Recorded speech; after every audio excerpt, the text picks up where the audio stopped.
I'll have to leave by like 4:30. Oh, okay.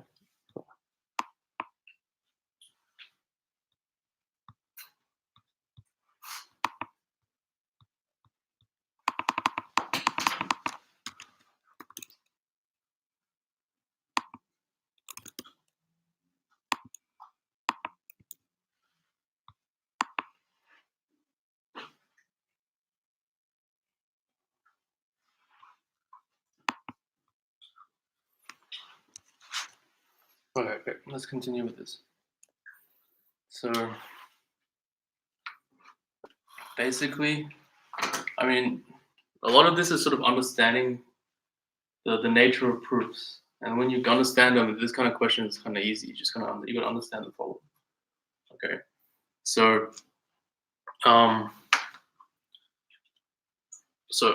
you know the condition tells you that points on a circle satisfy something, right? So we could just look at a circle, for example. Yeah. So if you look at a circle and you label 4 points, yeah, and let's say the numbers are just A, B, C, and D, right? Then the condition, what does the condition say? It says basically A plus C is equal to B plus D, right? Okay. So for example, if you fixed these 3 points, right, and you picked like another point here, right, then it would satisfy the same condition, right? So you can even write this as A equals B plus D minus C. A prime equals B plus D minus C, right? So the point is, any 2 points on this arc now have to be the same, right? Their labels have to be the same, okay? And can you see, if you want to just do the reasoning on this other side, then any labels on this side will be the same as well, you know? But they might not be the same as each other, right? So the labels for anything on this side are the same with each other, okay? And these over here are also the same as the ones on this side, but when you go across from one side to the other, they might not be the same, right? And you don't know if these endpoints here give you the same labels, okay? Well, that's okay. You can just kind of play around with them, right? Well, if you know that these are the same, maybe now you can consider these 4 instead, right? So if you consider these 4 instead of using C, then you get A plus B equals A prime plus D, right? But the point is the A's and the A primes are the same. You know? So this shows you that B and D are the same. Okay? Yeah. Can't you just like fix A, D, and C and then just move B around? Like, just do what you did with A for like every single side, every single point, do what you did with A for both B and D. Yeah, yeah. And then you'll get like. Yeah. So basically, you'll eventually get that they're all the same. Yeah. Do you understand? Yeah. So what Haibing was saying was that if you fixed A, D, and C, right, you can then conclude A prime and B are the same, right? Okay. And so then if you did A, and D, then you can B and C are the same. So you can conclude they're all the same, right? So then you can conclude that all points on any circle have same label, right?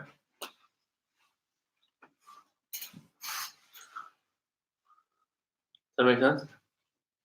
Okay, so they have the same label, and now, but then, you can see that then if any 2 points lie on the same circle, then they'll have the same label, right? So the point is,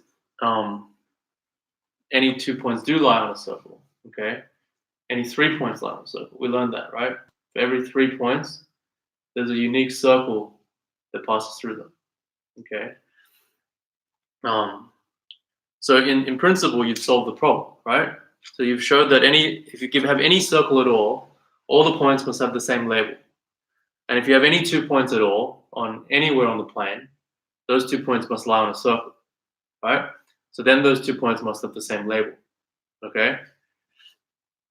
So yeah, so this is the point I want to talk about. So this is like, it is a proof, yeah, because it's logically rigorous, yeah, but I don't think it's at the end of the process. So there's some degree that there's some things which can be made more elegant that I think that need to be part of the process. But maybe in the stress of an exam, then that would be fine, and you just hope that's good, right? But if you have more time to review it, you might want to write something nicer, right? Because, for example, the proof of this depends on knowing that any 3 points are on a circle, right? I think it's basically assumed that everyone knows that. But you can also write the proof without depending on that fact. Does that make sense? Because it's actually quite obvious that any 2 points lie on a circle, right?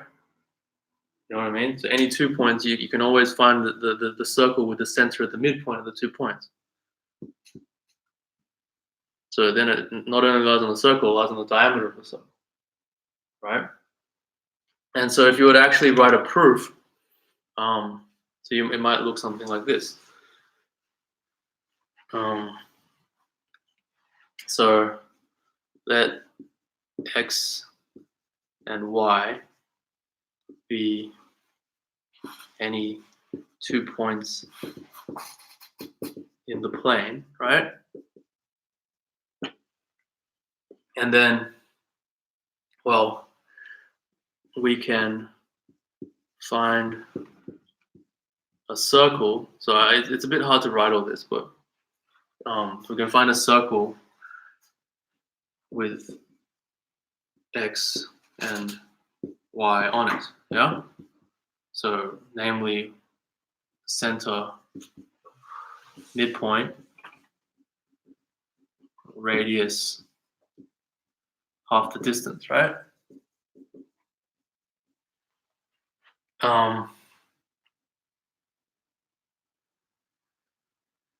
Yeah. So then now you have these 2 points, x and y, right? You might want, you can maybe invent some notation, like for any point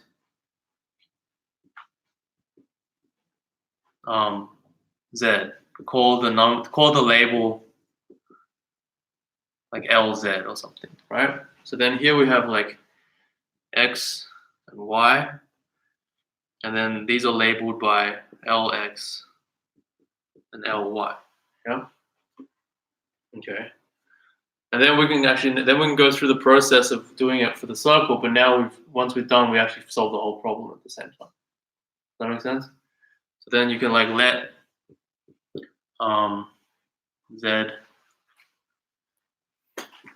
be any point, so here, right? And let W be any point here. And we can go through this argument, yeah? Does that make sense?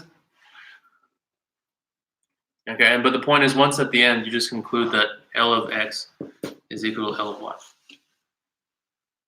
All right? So it's a little bit more than just checking something works. I think it's also maybe trying to make it very convincing or economical as well. Yeah. So actually, if you look at the solutions, right? The solutions have like, take any 5 points, like make like any 2 points, you can find them amongst 5 points on a circle, and then therefore the 2 points are equal because this is equal to, it's basically like the same thing, right? So I wouldn't really consider that a proper proof, but it does give you an idea of what the standard of marking might be for that test, right?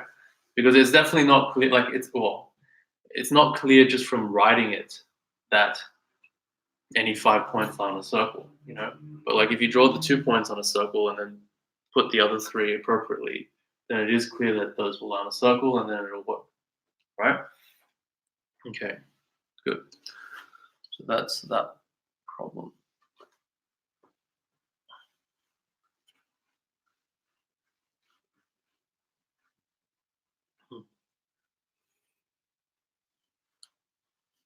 Okay, so the next one I want to talk about is this, the one you just did, yeah? Did you get them? Did you get the powers of 2 question? So I'm going to do this one then. AIMO 2011, question 10, yeah?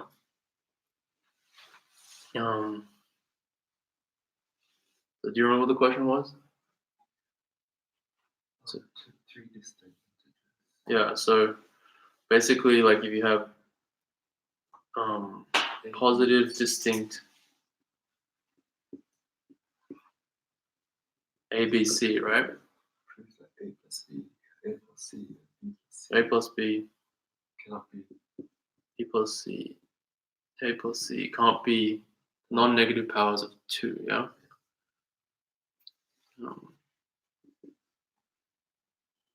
Can't be.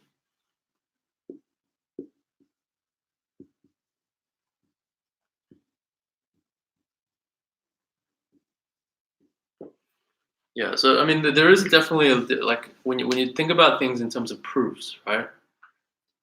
It does slow you down a bit. So, you know, just if you did well last time, this time you might actually take a bit longer to do the first 8 questions. But you're kind of thinking about them differently. So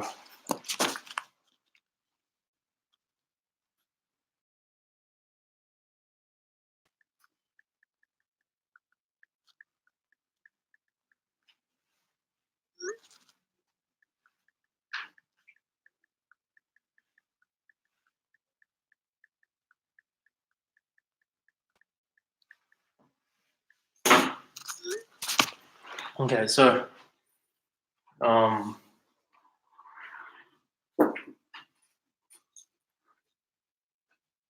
okay, so I mean, this really suggests if something's not powers of 2, try argument by contradiction. Okay, so basically assume they are powers of 2 and try to see something going wrong. Yeah, have you heard of that before?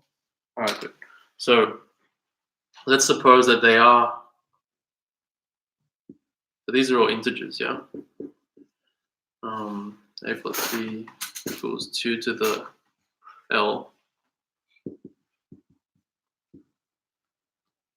A plus C equals 2 to the N, yeah? So then you know LMN are all greater than or equal to 0. So we're saying, let's suppose that they are non-negative powers of 2, yeah? Okay, so what could go wrong here, right? Can you see that, well, you can sort of actually, you can kind of solve these equations, right? You have 3 equations and 3 unknowns, you can actually solve them. You know, if you didn't know anything else to do, you could try and do that, right? And what you'll see is you'll get that, so for example, if you subtract 1 and 2, right? You get A minus C equals 2 to the L minus 2 to the M, yeah? And then if you add it to the last one, you get 2A equals 2 to the L plus 2 to the N minus 2 to the M, yeah? So that suggests that A, you know, could be divisible by 2, right? So can you see that A is divisible by basically the lowest power of 2 minus 1? Does that make sense? And actually, you can see this argument will show you that every A, B, and C is divisible by some power of 2. The same power of 2 minus 1. Yeah? So for example, like if L is the least of M and N, right? Then like 2 to the L minus 1 divides A, B, and C. Does that make sense?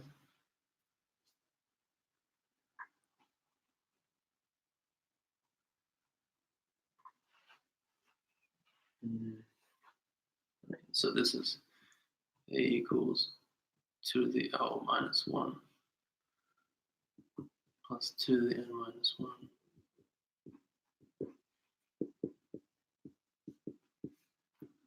1 plus 2 to some power here. Yeah? Do you understand this? So if L is the smallest one out of them, right? Then these are all divisible by 2 to the L. Right? So A will be divisible by 2 to the L minus 1 because you get rid of this 2. Okay.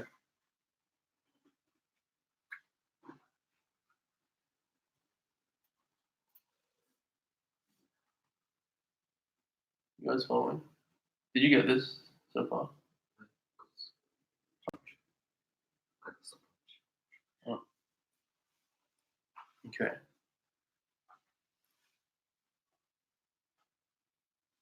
Yeah, so I guess what the problem is if they're all divisible by a power of 2, right? You can just cancel that power of 2 out. Yeah?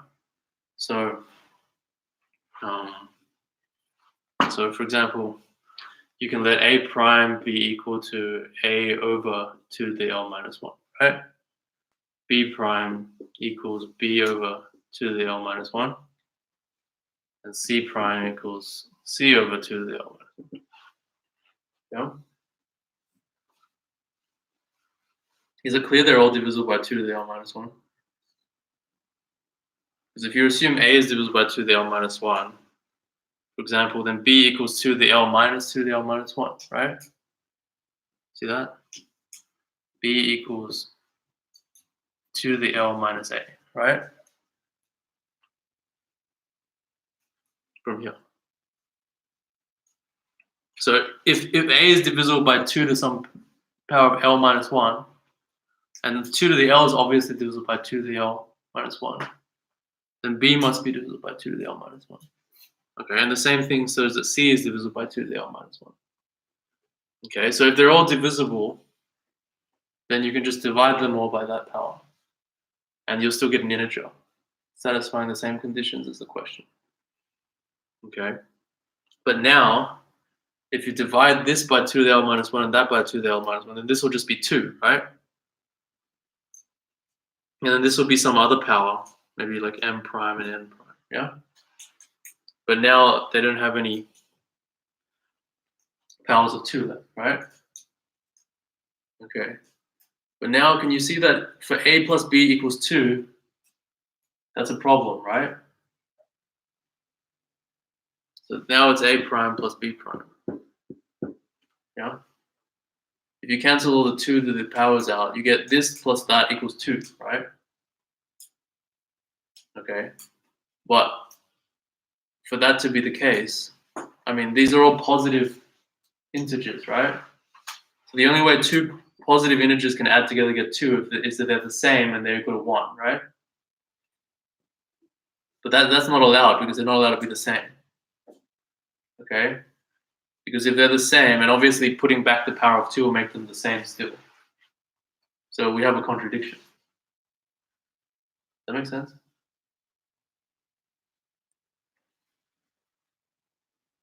Okay. Do you have any questions about that?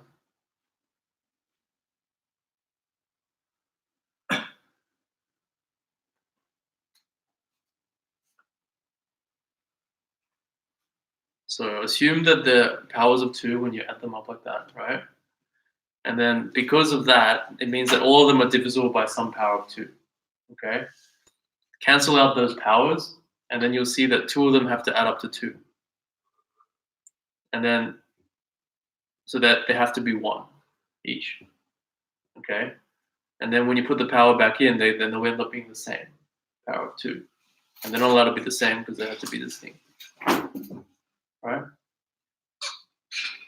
Okay, I hope that makes sense. Let's move on to the next one.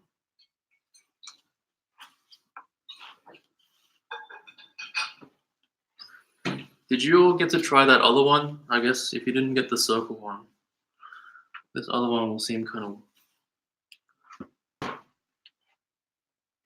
Is it the plus minus? it's the one with the ones and zeros. Oh, we can talk about the plus minus one too.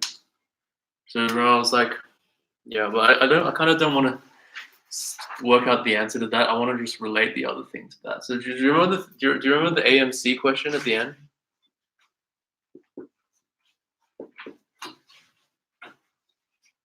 2019. This year's AMC question 30. Do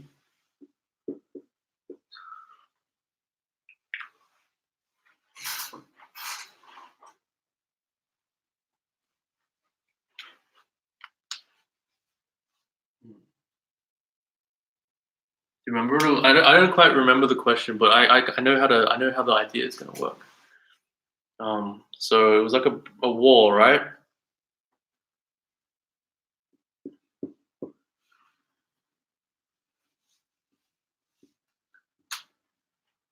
And then it was like you start here, and it was like 18 rows, right? And then this was like 7 bricks across, which is essentially 14, I guess. And it was like you could only go across the cracks, right? Do you remember this question? Yeah, but usually people talk about it a lot, so these kind of questions get. So basically, it's like you have a wall, and you can only go down the cracks of the brick. And the question was, how many shortest paths are there from here to there? Okay.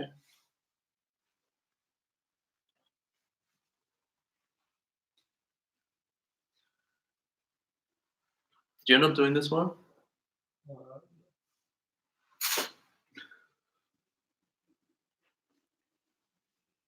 Yeah, so I guess basically this one's kind of natural because you can actually work out what the shortest path like the length of the shortest path is, right? Because the point is every time you go down, okay, you can't just go down straight away. You have to go, like, there's no crack. The cracks don't line up, right?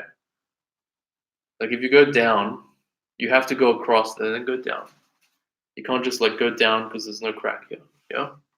So what that means is every time you go down, you're forced to go across, okay? So, and you're forced to go down 18 times, right? That means you're forced to go across 18 times. Okay, so any shortest path has to consist of the length of 18 downs and 18 acrosses, right?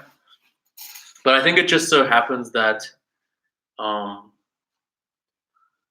you can actually get to here with 18 acrosses. So what happens is, I mean, look, like you go down here, you go across, and you keep going, right? So the problem, what happens is you might end up on the edge, right? So you have to go backwards. Does that make sense? You might not land on the exactly. And because you have to go 18 and there's only 14 across, you're going to have 4 extras, right? But that just means you're going to go back 2, go forward 2. So it's still possible to land on the very last spot. Does that make sense?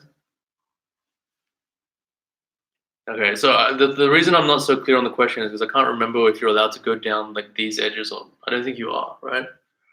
So I don't know what it is going to be exactly, but you can kind of see very clearly that you have to go down 18 times and you have to go across therefore 18 times. And you know, if it didn't match up exactly, you might have to go across 1 more. Okay, but I think it does match up exactly so that you only have to go across 18 times. Okay. But so then the question becomes, how can you go across 18 times so that in the end you end up at 14, right? And you never go negative and you never go over 14. So that was the same as that question I asked. Does that make sense? So you're basically trying to, you start at 0 and you keep adding 1 or minus 1, which symbolizes going right or left, yeah? And then you have to keep positive, which means you can never go on the left side of this wall, right? You never go here. And you never go past 14, which means you never escape that way, right? But otherwise, as long as you don't go from negative or go past 14, if you go, you end up here, right? So for example, you could go 2 across, 2, so 2 across means across, down, and then back. You can go back 2, which means back, down, right? And then you'd have to go across to the right every other time. Does that make sense? So, or for example, you could go across the whole way and then back 1, back 2, and then keep going across to the end. Yeah. So across the whole way means across, down, until you get to here. Then back, down, and then you can go across. Does that make sense? So what I'm trying to say is the question here is equivalent to the question I emailed you. And then I guess it's a big step to realize they're equivalent. And to figure out the number of ways of going, from 0 to 14 with pluses and minus ones 18 times, never going negative and never going 14. It's not trivial, but it's a pretty simple problem if you can consider the cases properly, right? For example, you can break it up into the sort of maybe how far apart the 2 backward steps are, and you can systematically go through that. Or you can say when the first backward step was, and then systematically consider those cases. Okay. All right. So that's all I'm going to talk about for that. And then now it's this other problem, AMOC question 5. Do you remember this problem with? So it was like there was 2 people, like Sarah and Byron or something, and one of them. So there's a grid, yeah.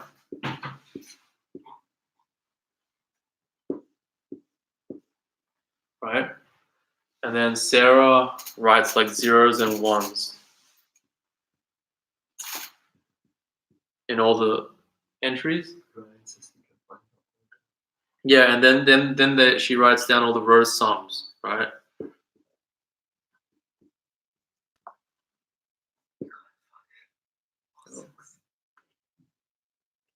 Yes, you can't.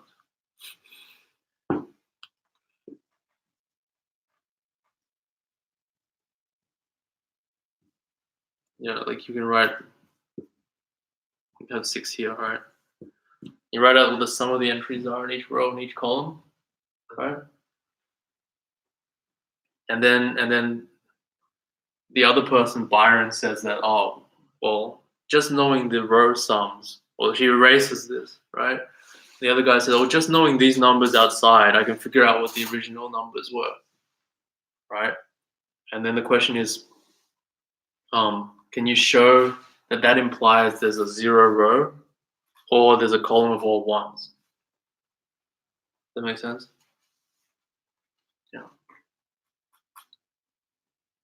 Yeah, I mean, the way the question is asked is fun, but it can be kind of hard to figure out what they mean sometimes. Yeah, so I guess even though Sarah would have actually wrote it on a rectangle, I think the intention of the question is to prove it for all rectangles, right? So it shouldn't matter what rectangle Sarah did it on, yeah? It shouldn't matter what rectangle Sarah did it on. The fact that you can figure out what these numbers are, okay?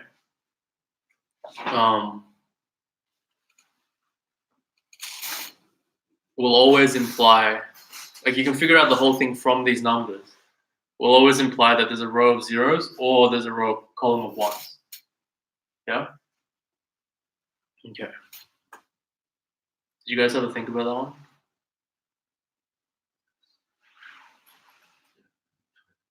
Yeah. I gave you like a few days to do it, yeah. So. If you don't have 0s or 1s can be something. Yeah.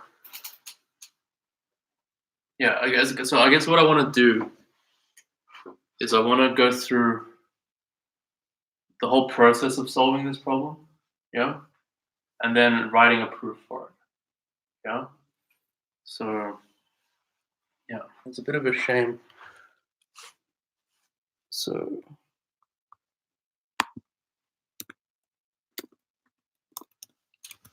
okay, hopefully it's working on this video too. Okay.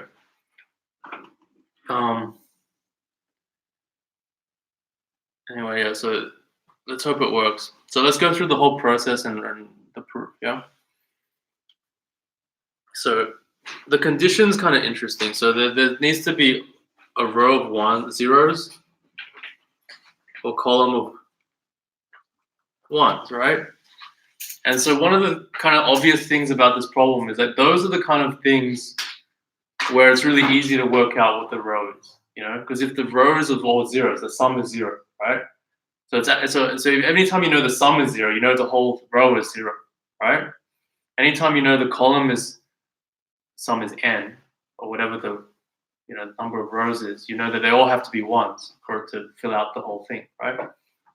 Just as you said, there can't be more than 6. You know, it's like, because once it's that many, then they all have to be ones or they all have to be zeros. Yeah. Okay, so that kind of goes with the idea of going through cases. Yeah. So if you have a single row, right? Like the only way you can basically determine a single row is if it says 0 at the end, right? If you wanna like just know it from the row entry, right? But if you don't know from the row entry, okay, then they're not all zeros, okay? But then you know where the ones are because the column sums are basically telling you that, right? Okay. And so if they're not all zeros, then one of the columns has to be 1, right? There's something in that column to make it not 0, and then it'll say it here. Okay, so it works for like a single row. What if you had maybe 2 by 2? Yeah. Okay.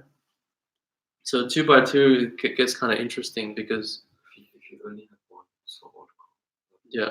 So you're trying not to have a 0 row, and you're trying not to have a column of 1. So you need something like this, and if it's not, then it's like that, right?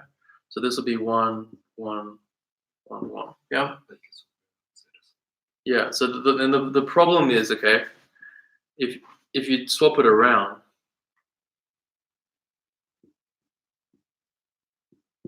yeah, they'll have the same row sums and same column sums, right? But they're different grids. Yeah, so you don't know which one. So this can't have been the thing that Sarah started with, right?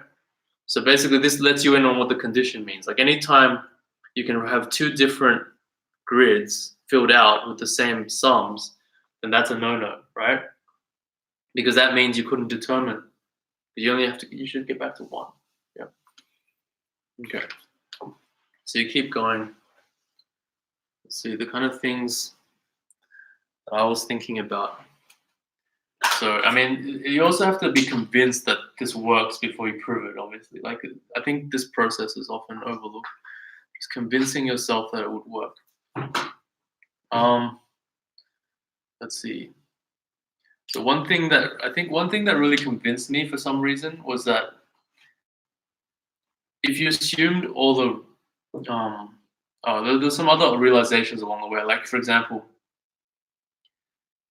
if this was true, right?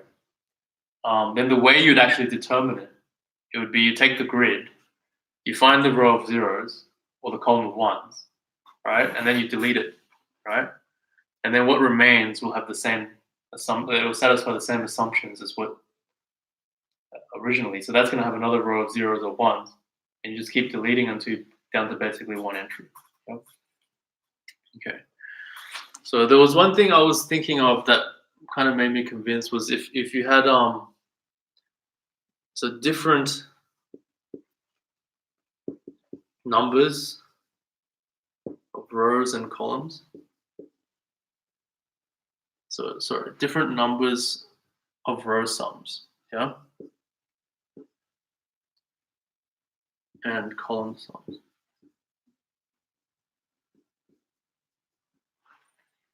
Maybe I can show you some of my working as well.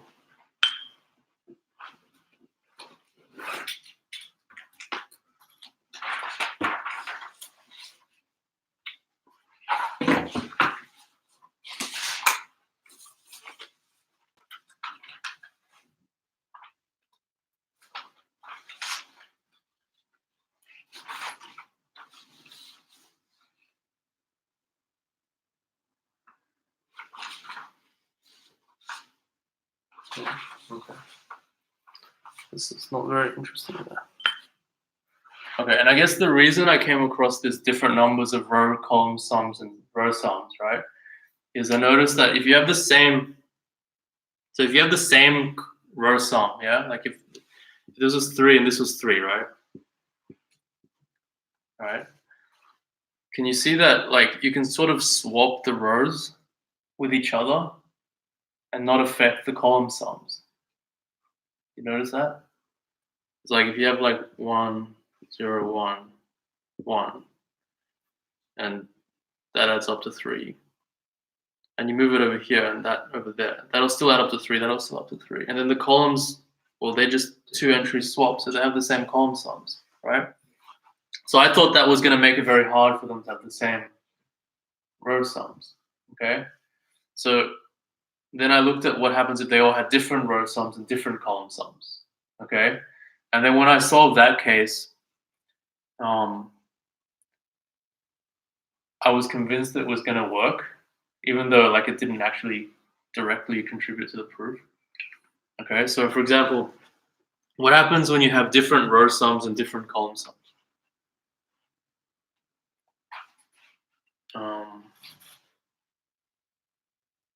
So the amount of rows and columns can't differ by more than 2. Yeah, so it basically has to be like a square, right? See that? So like, because the point is, so if this has like,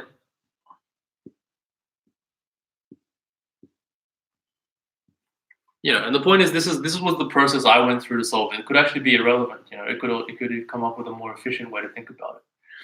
I'm just trying to show you how we can go from nothing to the answer, okay? And that's what's important. Like just understanding the answer is not enough. You have to have a process. Okay, so you know, if we have like 5 columns, right? So the number here can't be more than 5, yeah. And obviously it's bigger than 0.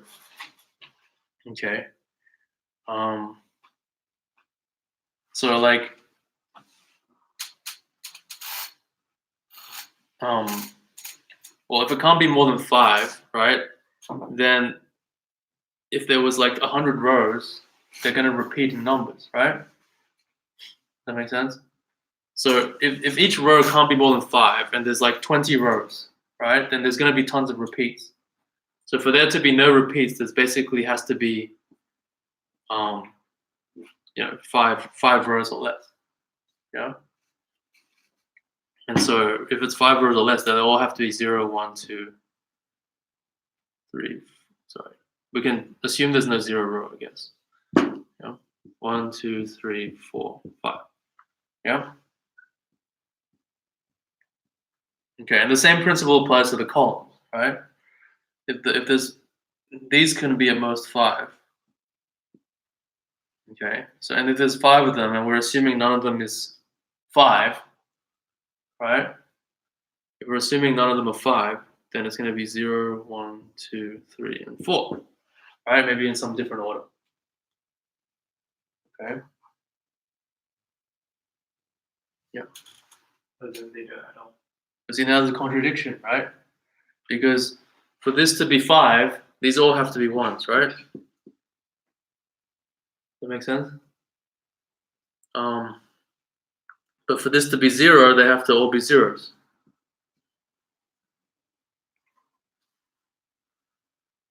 Yeah. So it's impossible for them to all be different and not have a 0 row or a 1 column. Yeah. So at this point, I was convinced that it was going to be very, I don't know. I felt like this was on the right track, even though this doesn't necessarily contribute to the proof. Okay. So then I was thinking of assuming now that there's repeated row sums, right?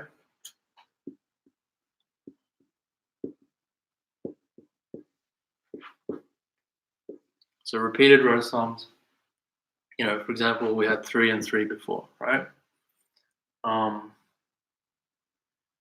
You know, so if we assume that there's the same row sum, and we assume that you can figure out how to get back to the original things, then you have to assume that they're the same rows. And that condition was kind of nice because, well, it seemed very strong, and it seemed like it was going to get somewhere, right? That makes sense, because you can swap the rows. If they were different, then you have a different grid, right? So basically, if they have the same row sum, then they have to be the same rows. If you can figure out what the original rows were, right? Because we know that we can always swap the 2 rows and maintain the sums. Yep. Okay. Well, that's interesting. So then there was a lot of cases where we consider, I don't think I'm going to go through them all, but like, you know, for example, what happens if you have 3 rows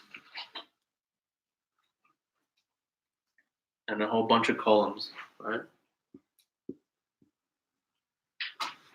And 2 of the rows add up to the same thing, you know? Like, what if both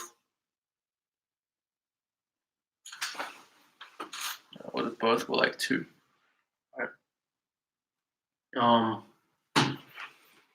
So you could have like, see, the point is you can't have them with 0 and 1, right? Because they have to be the same row. So it could be like 1, 1, 0, 0. Right? And it's good to do lots of examples, because if you come up with something, you can test it on the examples. Okay, and then for this to not be like the whole thing, to not have any column of 1s, then these have to just be 2s, right? Does that make sense? And then these could be, you know, they could be 1s or 0s.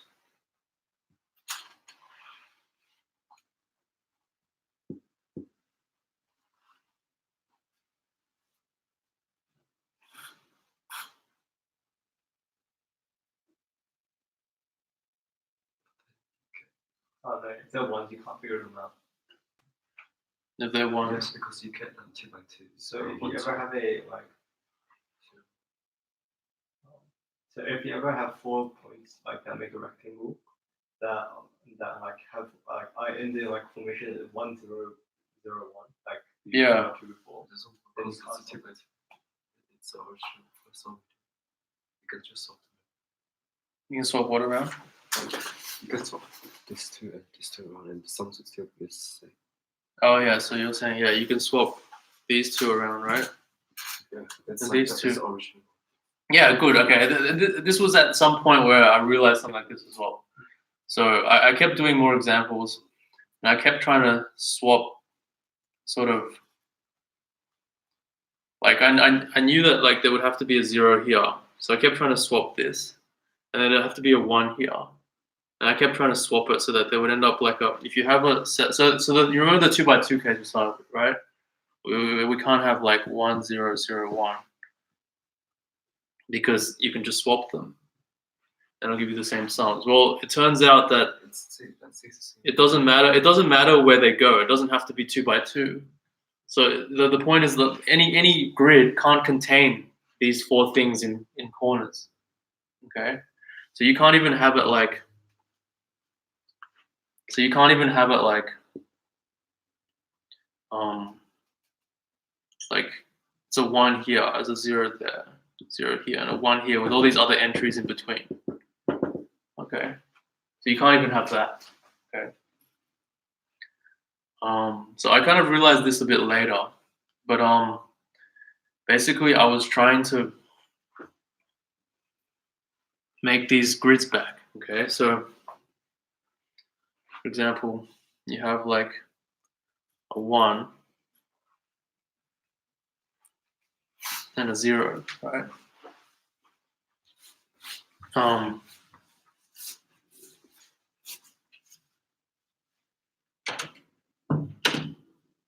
Notice it. You have another 1, right? So if you have 1, 0, and a 1 anywhere in the grid, okay, this can't be a 0, right? Otherwise, you have something that's not reversible. So it has to be a 1, right? Yeah.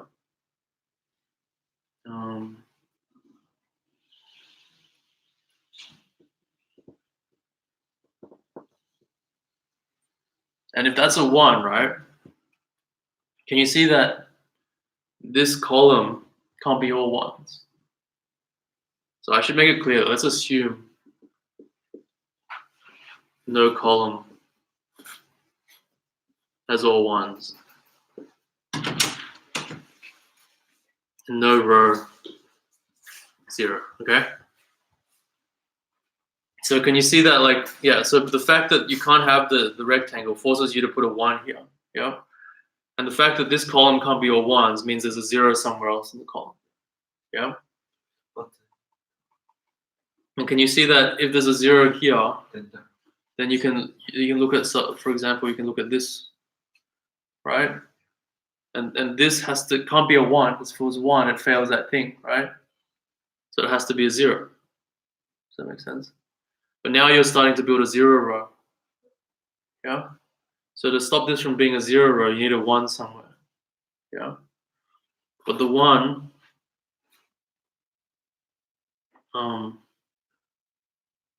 well, once you put the 1 there, you have another rectangle to look at, right? So 1, 0, 1, and that can't be a 0. So it has to be a 1, yeah? And the one above that has to be a 1 as well. So it has to be a 1 because you have this other big rectangle, right? So basically, like, can you see at every stage we've created either a column of 1s or a row of 0s, right? So for this to fail, we need another 0, and then that'll make it all 0s. Does that make sense? And for that to fail, we need a 1, but that'll make it all 1s. Yeah. And because the grid's finite, right, eventually it's going to stop.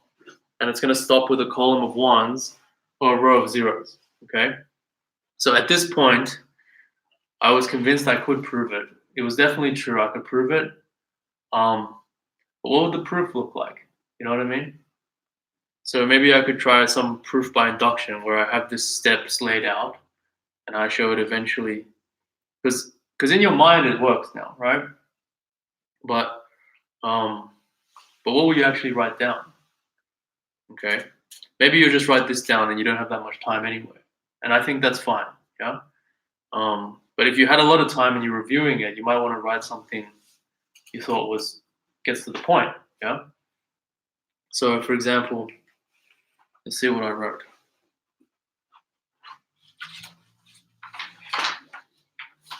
Yeah, so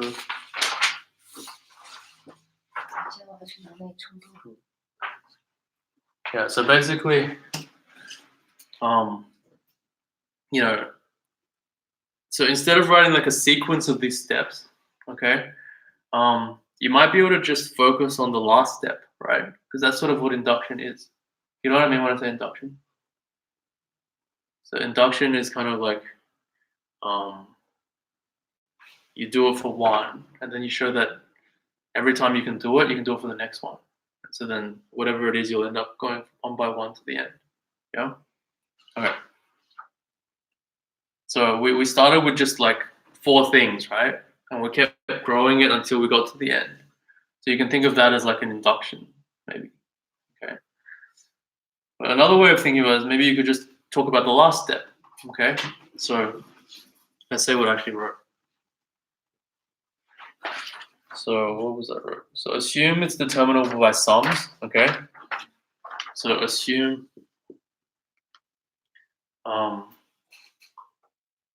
so let's say like grid can be determined by sums, yeah? That's by row sums and column sums. And then assume that like no column has all ones and no zero rows, right? Okay. Then let then we'll have some notation. Maybe you could let like A, like with 2 subscripts, be the position of like the grid. So like A1, 2 would be the entry in the first row, second column. Yeah. Okay. So let row I have a maximum number of zeros. So the most number of zeros out of all the rows, yeah? That column J have most ones out of all the columns, yeah? So this is really the kind of the second last step of that process, yeah? Oh, sorry, it's not just the most ones out of the columns, it's the most ones out of the columns, what did I say? With a non-zero entry in row I. Okay, so what am I saying? So like if this is, let me draw this picture.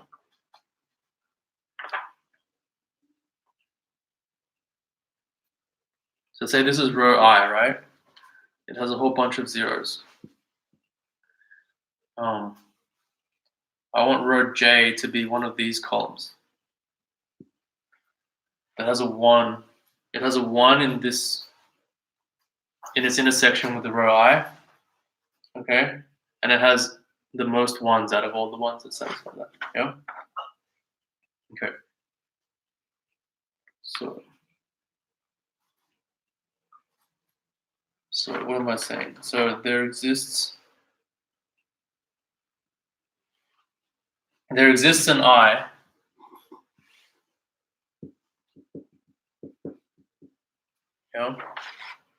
such that Aij is not equal to 1, or Aij is equal to 0. It's the same thing, right? They're either 0 or 1. So there exists, yeah, so that's this one, right? So something on this column that's 0, because it can't be a column of 1s, yeah? And it can't be in the same as row I, okay? So this is Aij. And then what?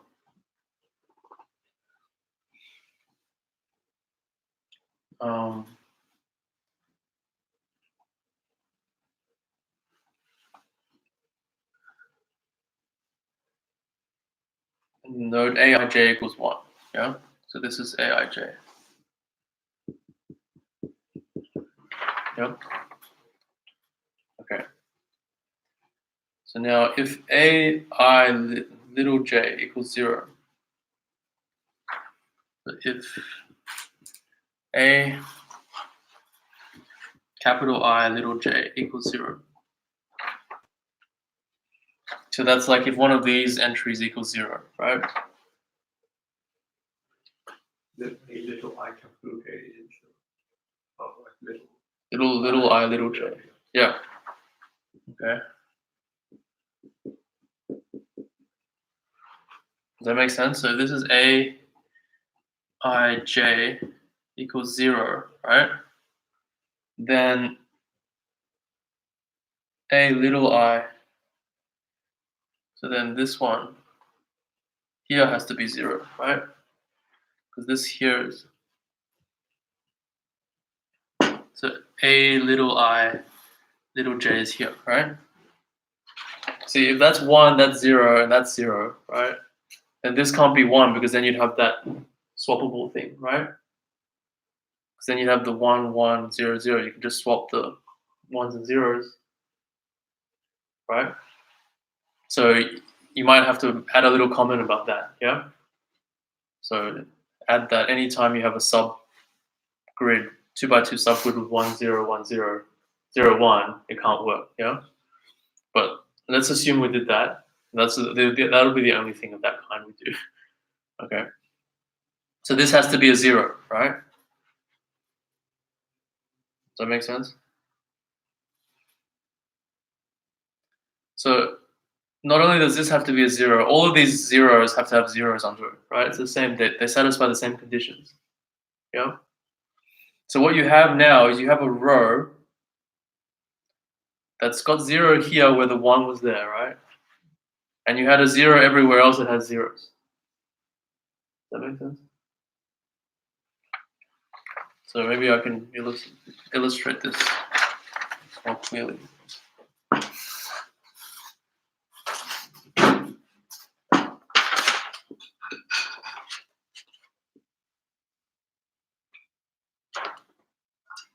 There's a whole bunch of zeros, and then we say there's a 1, right? So I guess you might not even, yeah. And then there's going to be a 0 somewhere, okay? And then what I said was every time there's a 0 on the top, there's got to be a 0 here. Yeah? Otherwise, you'll make a 1, 0, 0, 1, right? So they all have to be zeros.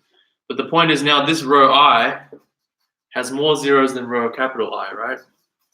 It has 1 more 0. Yeah? That's a contradiction. Yeah. Actually, now that I'm looking at it, I don't think I have to assume that column J has the most 1s, do I? It's like you don't. I don't think so. It just there definitely has to be a 0 underneath. Yeah. You just know there's a 0. Yeah. So you don't actually need to have most 1s. Yeah. So that's a good amendment. But you see, the proof is rather short. It could be rather short. Okay. So I think if you look at the solutions, one of the solutions basically looks like this. Okay. Kind of assume the maximum number of zeros. Okay. And then the other solution kind of looks like you have a sequence of entries. That's kind of like 1, 0, 1, 0, 1, 0, right? That eventually terminates. Okay. And so, and it looks like they're different solutions, right? But if you think about it, they're really the same solution, because instead of having a sequence that terminates, you're basically just focusing on the part where they terminate. Okay. So I guess this is kind of important because it's much harder to write the second solution as a proper proof. Okay. Whereas this is a very short way of writing the proof of this question. Do you understand this? You have any questions?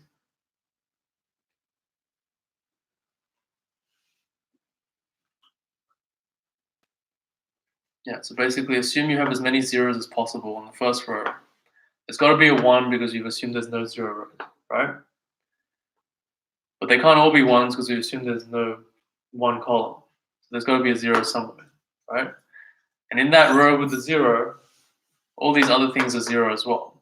Otherwise, we'll make a 1, 0, 1, 0, right? And so then that row now is a problem because that has more zeros than the original row, which we said has the most number of zeros. Yeah.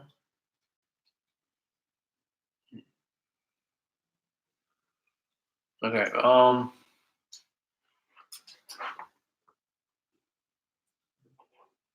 Yeah. Okay. Maybe we can take like a 5-minute break. You know? You can go to the toilet or ask questions or something.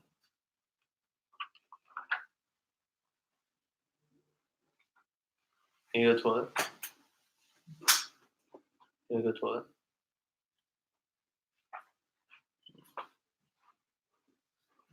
Yeah, the toilet's just here.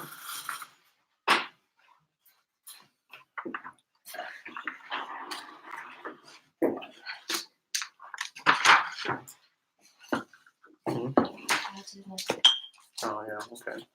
吃巧克力吗？ Yeah, you want some chocolate later? 我可能缺糖，我要睡着了，真的。太无聊了是吧？你不加点搞笑的讲法？ Proofs are meant to be formal like 早点到。你看我这边录，突然之间睡着了，手机就掉对，了。反正大家都睡着了。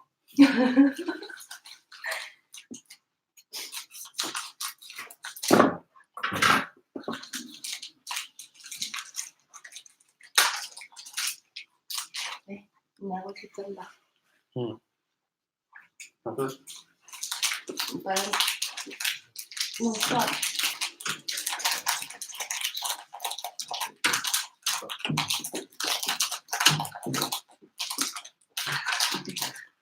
It's an empty set plus the whole set now.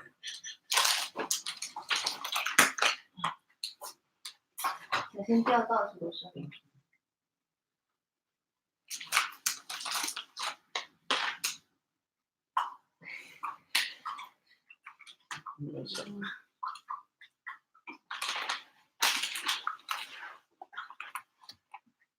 可以喝东西啊。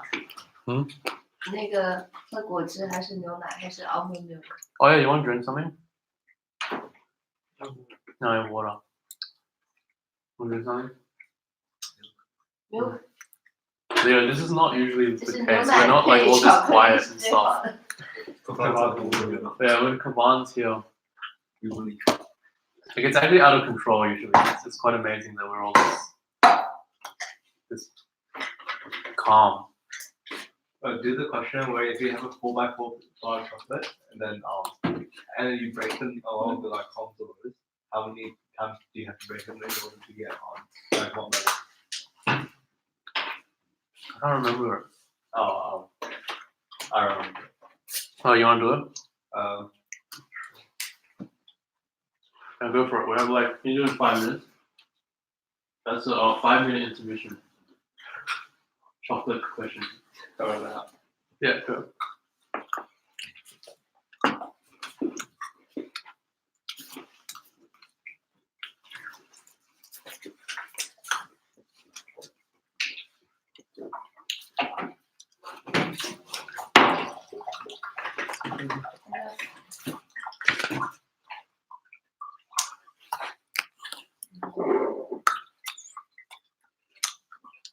Okay, so basically, if you the question is, if you have a 4x4 bar of chocolate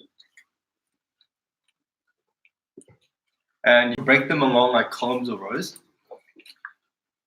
and you want to break all of them into like 1x1 blocks, and then the question is basically asking like, what's the minimum number of breaks you need to do this? So basically, like, once you break something off, right?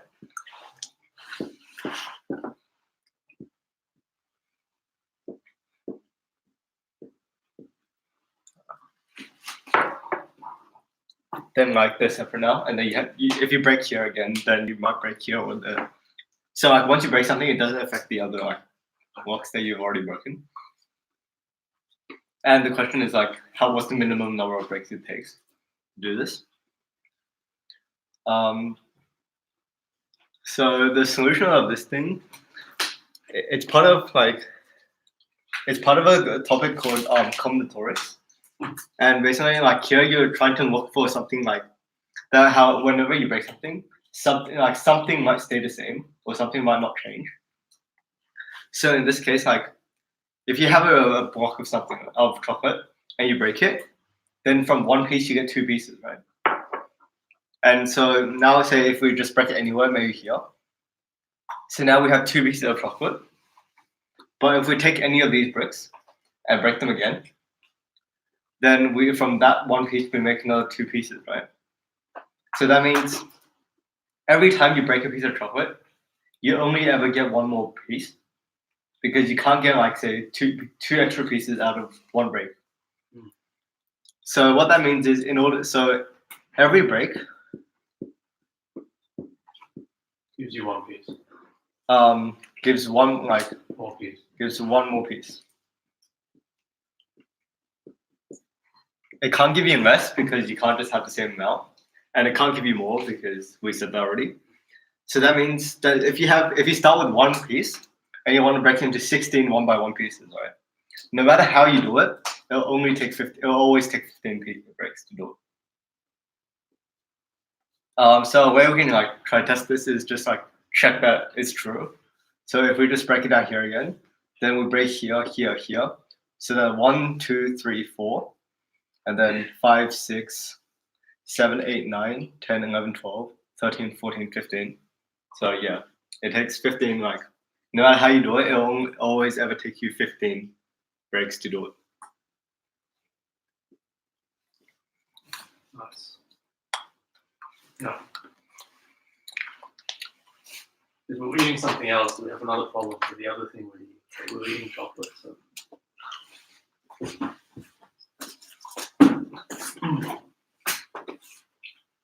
Alright, awesome.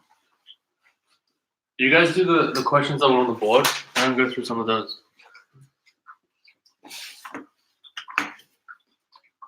Did you get that one done? It was like a polynomial. So this is AIMO 2011, question 8. There's a polynomial with non-negative integer.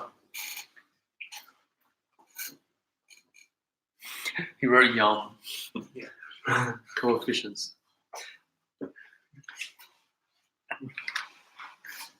Okay, so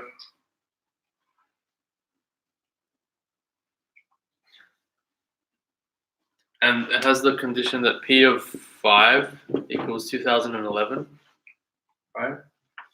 And P of, well, the question asks you, what is the minimum value of P of 4? Does that make sense? You guys had a look at this question, right? Did you get it? Did you look at it? I tried it on the Okay, so yeah, so can you see like some easy things to consider, like small cases, right? There's a good way to start problems because it doesn't, you might not even understand the problem. And what is, like, if you have a P of polynomial, what are you minimizing this over? Isn't P of 4 just fixed, right? But I think what you're actually asked to do is find like the smallest possible P of 4 out of all the polynomials that satisfy these conditions, right? Otherwise, you can't do anything. You know, for example, P of 5 equals 2011. The polynomial could just be that constant, right? Yeah. The polynomial, you know what a polynomial is? Yeah. It could just be constant. So P of 4 would then be 2011, right? So then you know that the answer here has to be less than 2011, right? Okay, which is 0 plus 2. Can it be what? No. This P of x is equal to 221. That's a polynomial. Yeah, it's a constant polynomial, so the degree 0, yeah? Okay, so polynomial is just like whole powers of x, right? So you notice And like coefficients are the numbers in front of these, so it's like this could be like 10, this could be 5, this could be 7, as long as they're positive. Oh, and there's 0 for the ones that are not there, right? Okay, so the easiest one was just taking a constant. But if you're going to take a constant, right, you could also try something linear, right?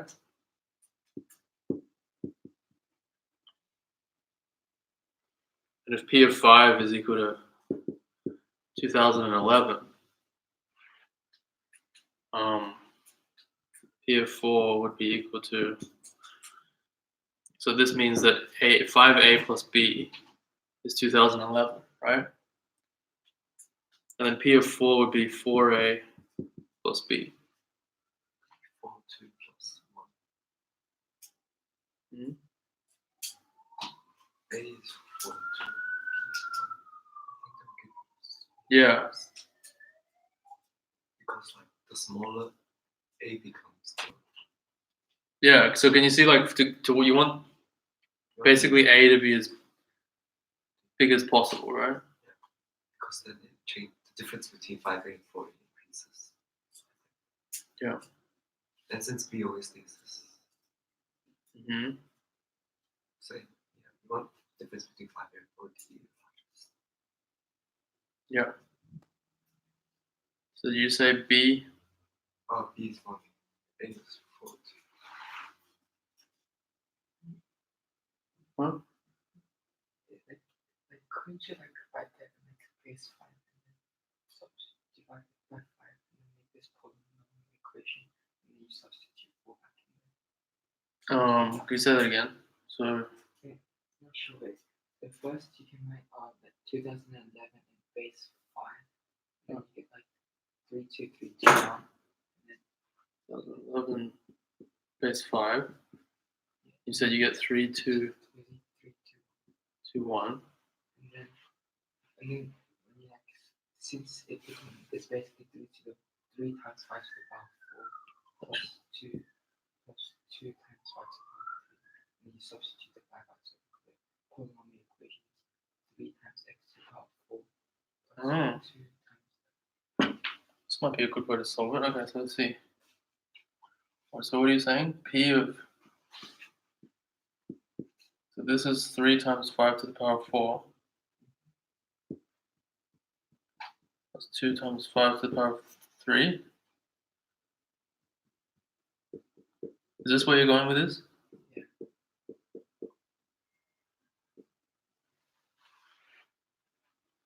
You substitute. So this is P of 5, I guess. So P of x is 3x to the 4 plus 2x cubed plus 3x squared plus 2x plus 1, yeah?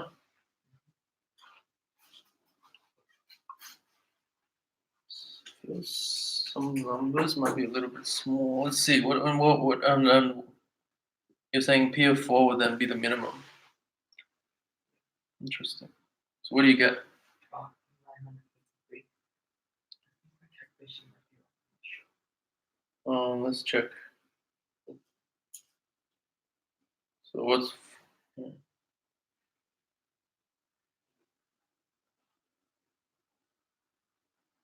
yeah, let's work this out.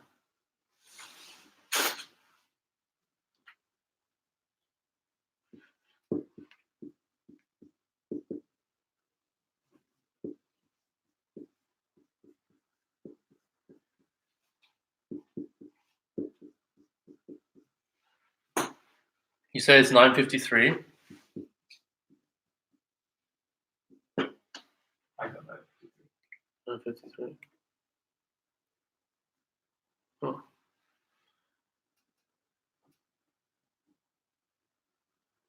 Interesting. That's a good idea.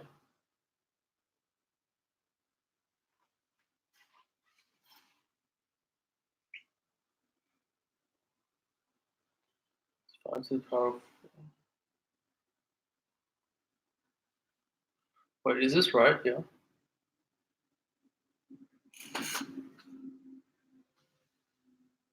Is it 5 to the power of 4? It's like big, isn't it? Wait, hold on. Wait, 624. 625. Okay. Yeah. Okay, that's fine. Oh, so this at least gives you that it's less than or equal to 953. Yeah. That's pretty cool. Yeah, that's a really good idea.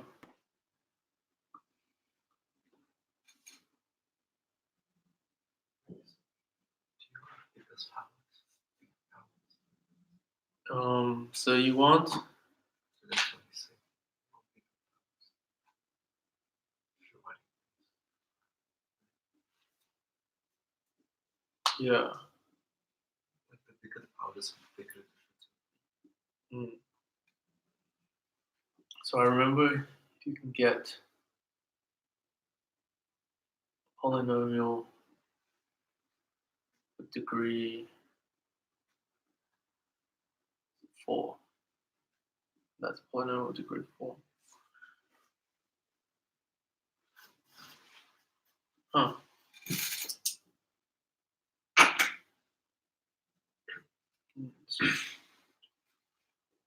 Yeah, that's a really good idea.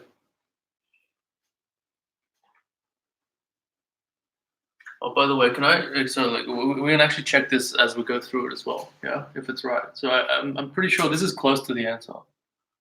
I can't remember what the actual answer was. I thought it was 800 or something. So I want to see if it's right. Okay, but like, So as we're doing this, maybe I'll jump a step to this.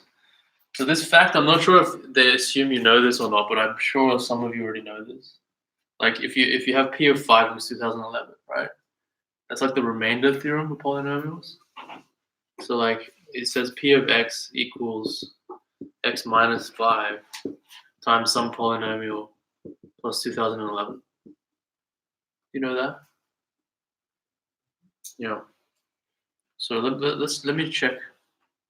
So if it was just linear, right? Then you're basically doing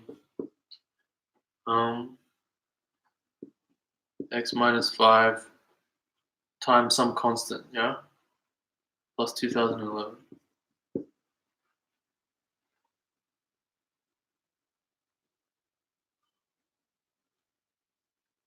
And that would make A 402, right? Because you want A to be as big as possible to make this as small as possible. Because when you put 4 in here, you get minus 1. Yeah. So, but you can't make it like as big as you want because minus 5A has to stay under this to keep the coefficients positive. Yeah.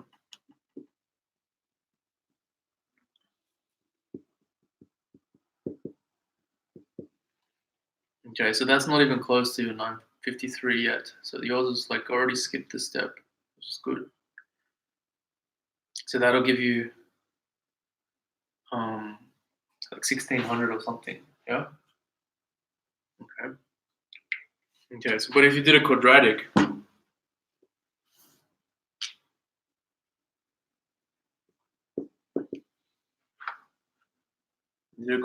x minus 5 ax plus b, right?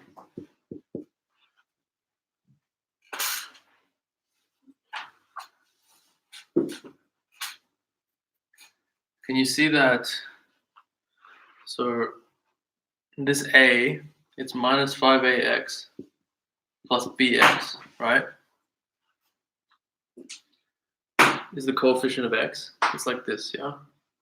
So the only way to keep this positive is b has to be bigger than 5a, yeah? And so that means, and b can be at most 402, right? So the biggest a and b can be is if b is 402 and a is basically 402 divided by 5. So you get out of 80 plus 402. Oh, wait. Yeah. I think the answer is 841. Ooh, the multiplication? No, because like, I accidentally wrote it wrong. Base wrong. So it's not 953, it's 841. Oh. So it actually works. Yeah. Oh, so where's Probably, no, this one wrong? Yeah. Oh, okay. 3. This is actually a brilliant answer to this question. Yeah, this is a fantastic answer. All right, let's check the base then. Okay, if he's gonna get 841, then let's invest. Can I just summarize the rest of this just so you know what's going on? So basically, what happens is if you keep writing out this, right, you'll notice that these numbers keep dividing by 5, and by the time you divide 80 by 5 twice, you just can't go any further. So it'll end up with just like a quadratic or degree 5 thing. Yeah. Okay, and then when you sub it in, you get something like 841. And that proves it's the minimum. But this is like very inspired, so I want to check this now. So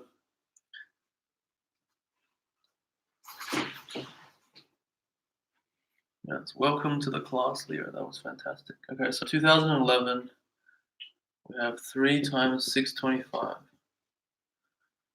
is 1875. And then we have 106.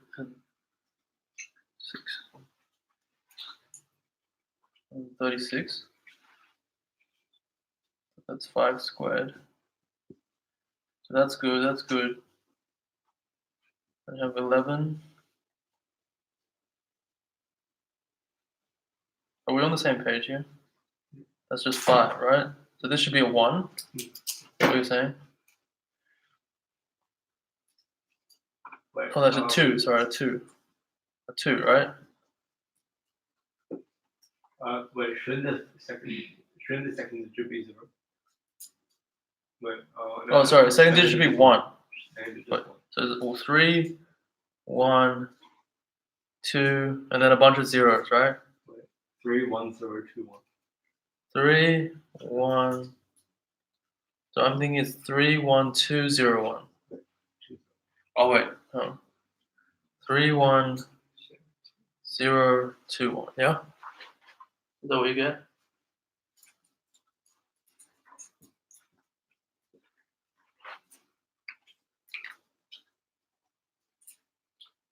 No. Any idea? What you want to share your process for coming up with it? Or was it just inspired? Because I just try to find the highest power. Try to base. Yeah, that's pretty cool.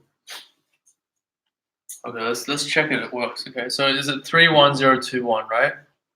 So then it's 3 times that, which is this. Yeah, okay, and now we're going to do powers of 4. So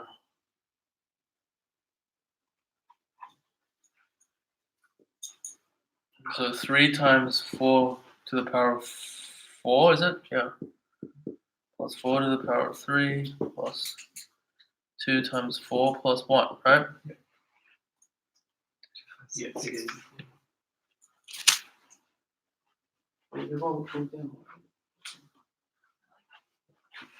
Alright, so it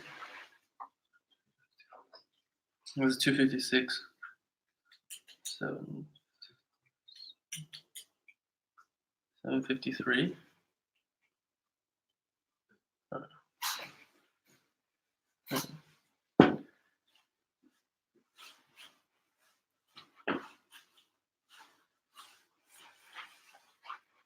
Seven 768, right? Plus 9 plus 4. Yeah, 841. No, it's very good.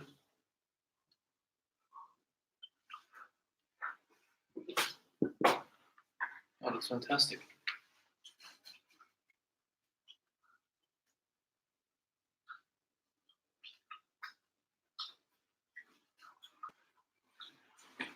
Yeah, so can we check that it works with the other way? That it gives you the 841 as well, yeah? That was awesome. So if you just had x minus 5 and it's plus 2011, right? The thing that goes in here, well, the biggest this can be is 402, right? And then the biggest the next term can be is 5/5 of that, which is 80x. And the biggest the next one can be is 1/5 of that, it's 16x squared. And then the biggest the next one can be is 1/5 of that, which is just 3x to the 4. Yeah. And then 1/5 of that will just be 0. Okay. And you can see that this will give you hopefully 841 as well. So if you put 4, you're just basically doing 2011 minus this thing, right? So you're minusing 3 times 4 to the 4 plus 16 times 4 squared. So this is also the same as 4 to the 4 plus 80 times 4 plus 402. Wait, why does every single power, like every time you increase the power, you divide by 5? Oh, okay, yeah. So do you know why it happened there?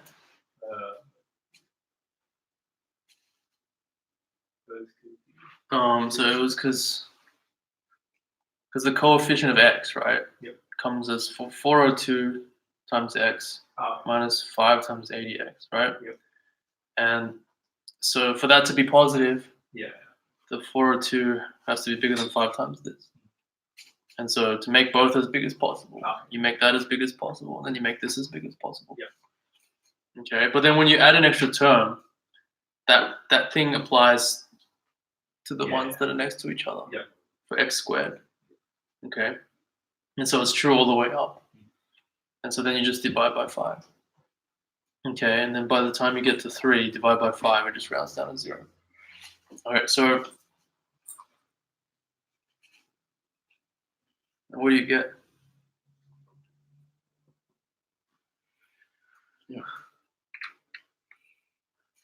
Yeah, so actually in the test, you'd only need to write the answer, and if it was right, you'd get the 5 points. So it'd be quite spectacular. But obviously, you'd have to feel a bit, it might not be 100% sure it's going to be right. So what's this number here? This is 4 to the 5, is it? This is, yeah.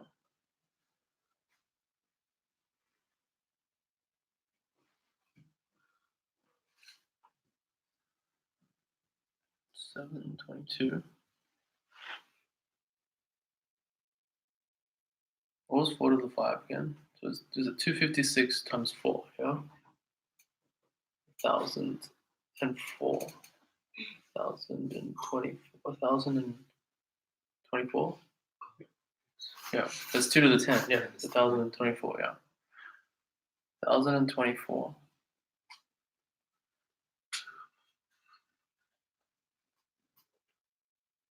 Yeah, can you verify it?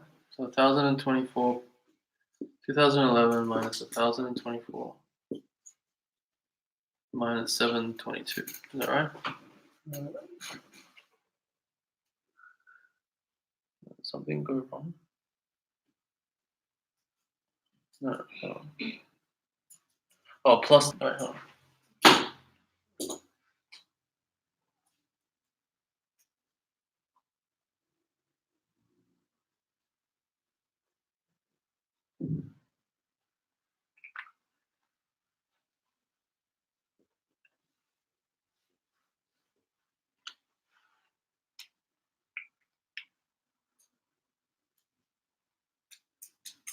No, I think, did I do something really stupid here?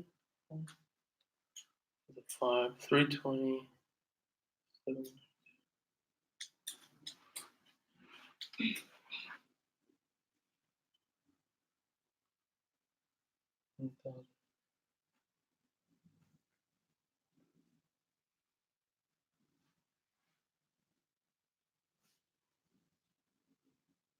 I'm confused now. Is this lower? Yeah. I don't remember. What did I do?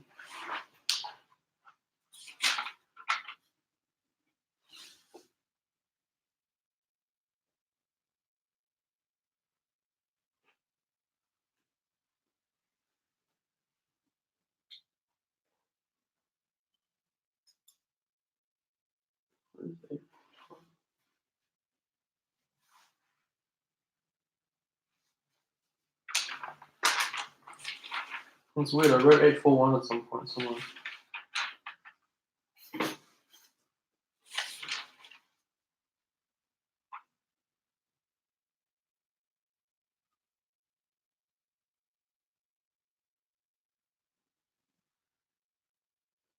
Oh. Sorry guys. This is my mistake. I wrote this here, but I didn't write this here. So this was a 3, right? Yeah. So I'm meant to go like 0x x squared x cubed, not x to the 4. Alright. Yeah, so that's my fault.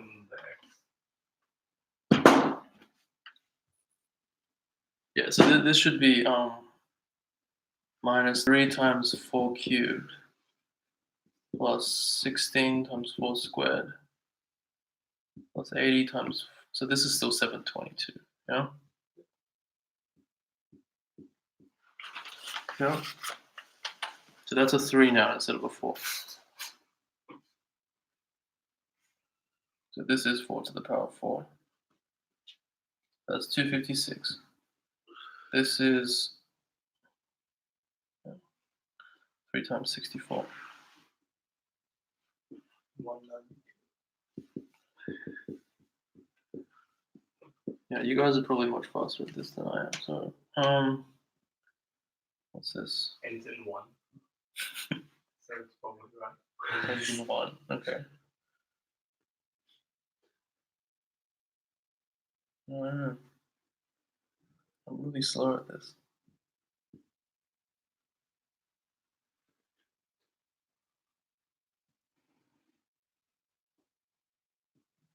Yeah, it's right. It's 1170. Yeah. I feel like I must have been faster when I did this because I just wrote like 41 again. Okay. That was a really good answer. And it was worth 5 points too. Yeah. Yeah, so that kind of thing is definitely to be encouraged, especially in those tests where they're not testing the proof. But like when you have extra time or like in homework, like try to review it and try to make sure it's the right answer. You know. Okay, very good. So we're clear with that question. So we have basically 2 ways of doing it. The super inspired way, which was really awesome, with the base 5. Okay, and then doing the remainder theorem basically. Yeah. Okay, that was cool.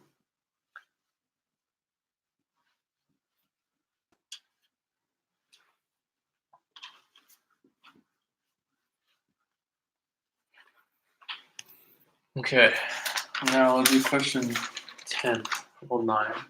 Which one you want to do? Oh, we did 10 already.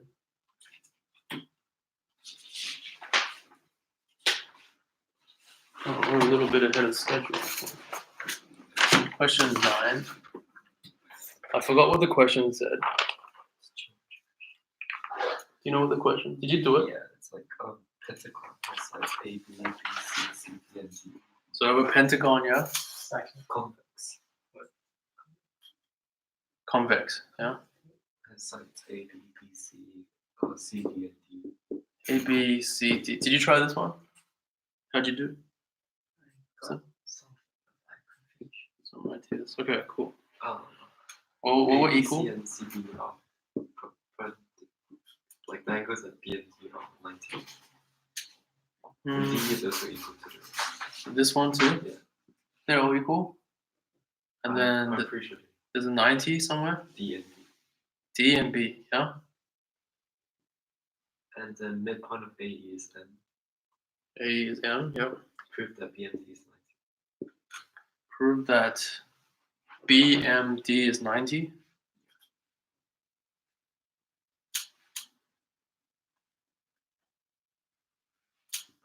I got into this future tense. Oh.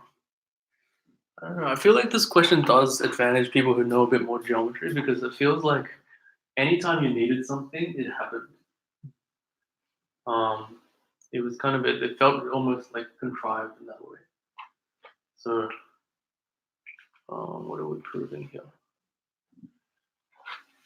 So I can't quite remember. Let me see if I can remember what I did.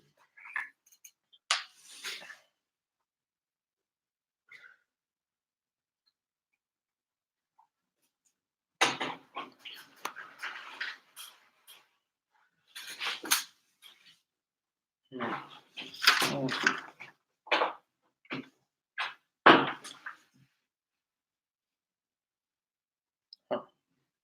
So for some reason I said it was enough to show that this angle was equal to this angle. Yeah, I did. Oh, wait, no.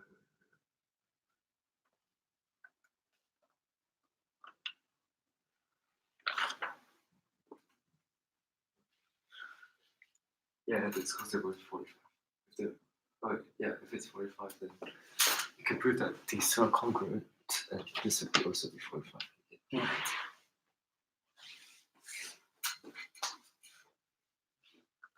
And join these lines here. Yeah. Okay. So is it clear that the dot equals 45? So it actually took me a little bit to figure that out, but the dot equals 45 because it's an isosceles right angle triangle. Yeah. Dot equals 45.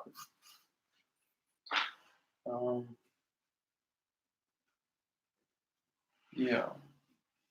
So can you see that like these dots are also 45? Yeah, well, how do you prove the white dots equal? Oh, let's see. Is it clear that? Okay, so this is what I meant by like when everything was really convenient. So like everything that I wanted to be equal was equal. So like for example, can you see that AC is equal to EC? Yeah. Like Because SAS. right. And then so then this is 90 and this is 90, right? Because these triangles are now congruent. Can you see? Are you good with congruent stuff? I understand. Okay, so do you understand when I say like AMC is congruent to EMC? Okay, cool.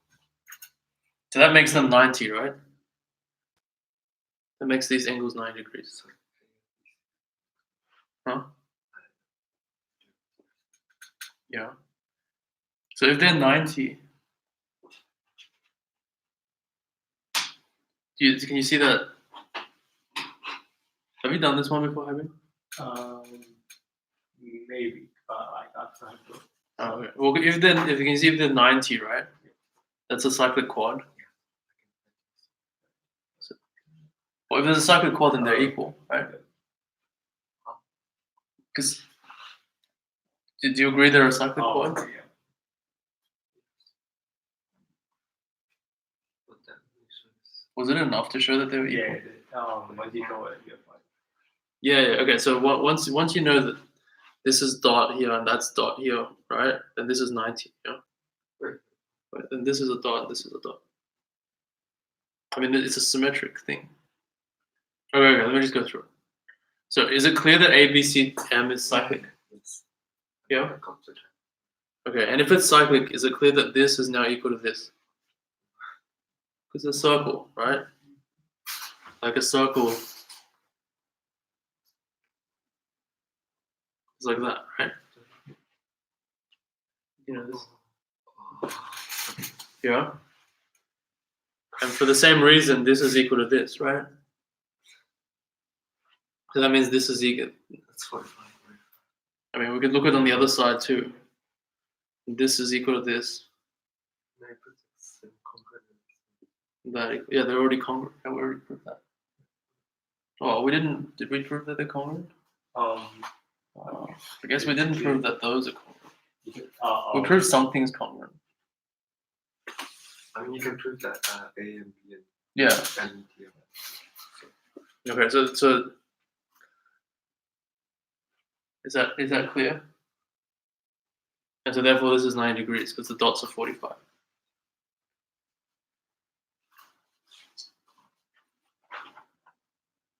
Oh. Hopefully he's following. He's not complaining yet, so maybe he follows.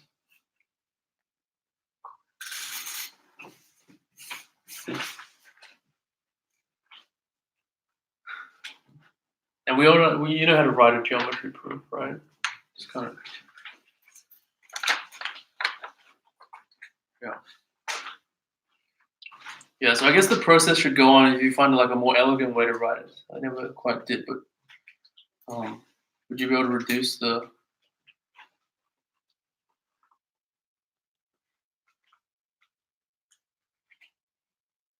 yeah.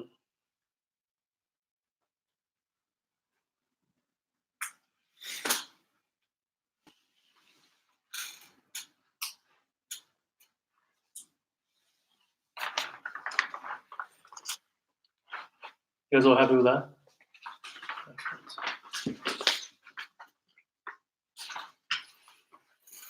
Maybe we can do something like this. We have some time. Actually got that a bit quicker than I thought I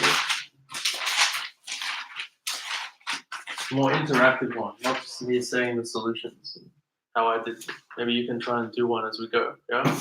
I think this is unfortunate for Haibing though, because I think you might have done this one already. Okay, so this is AMOC, but maybe this is his review of it.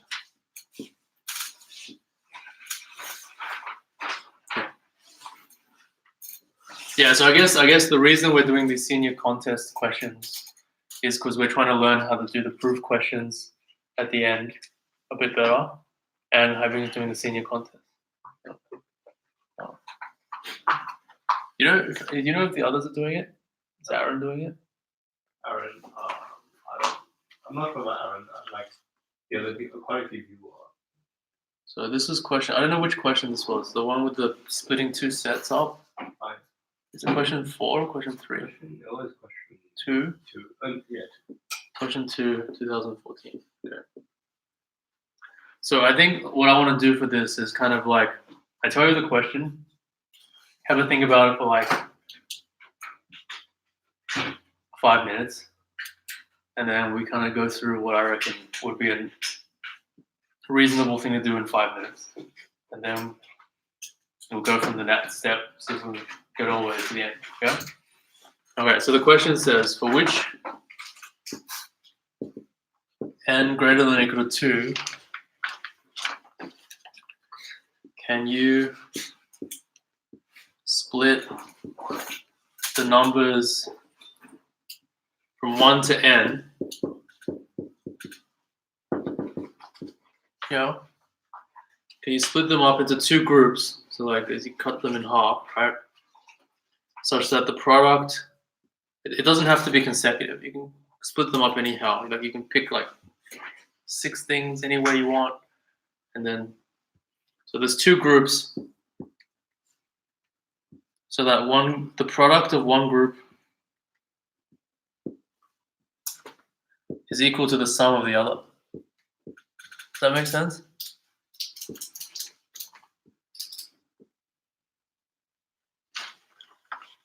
So for which n is it possible to split the first n integers into 2 groups such that the product of one group is the sum of the other group? Okay, and you don't have to split them like in order. You can pick like 1, 3, 7. You know. Okay, so I'll give you 5 minutes to think about that. Yeah.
Do you have to find the normal values and can Yeah, so like for each n, so like 8.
All right, so that's 5 minutes ago.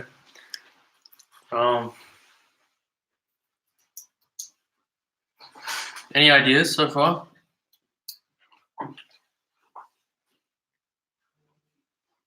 I guess our aim in the end, like maybe it's not so much the time that's important, but like if we can get it in half an hour, that'd be great. Okay.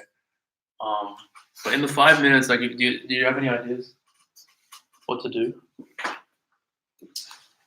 So I guess no one expects to solve the problem in 5 minutes, right? But if you don't have any ideas, some good things to try is to see which the small ones, right? So if n equals 2 works, right? So can you see that n equals 2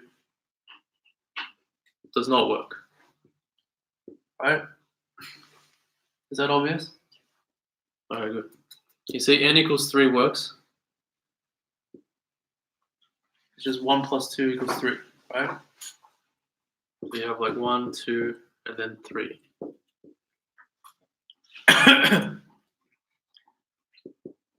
Okay, so this one may be the first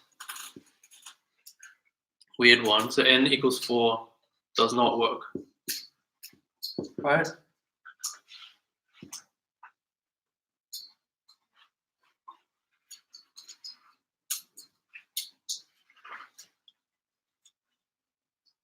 Is it clear that why it doesn't work?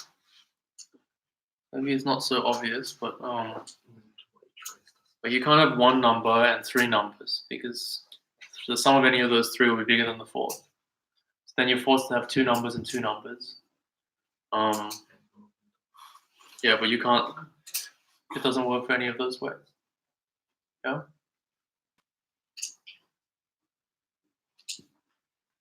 Okay. All right, so let's let your second lots of 5 minutes start now. Well, actually, this time you're probably gonna get 2 minutes because you guys are all faster than me.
And then you can go the other way.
All right, so that's the next time. So any ideas, guys?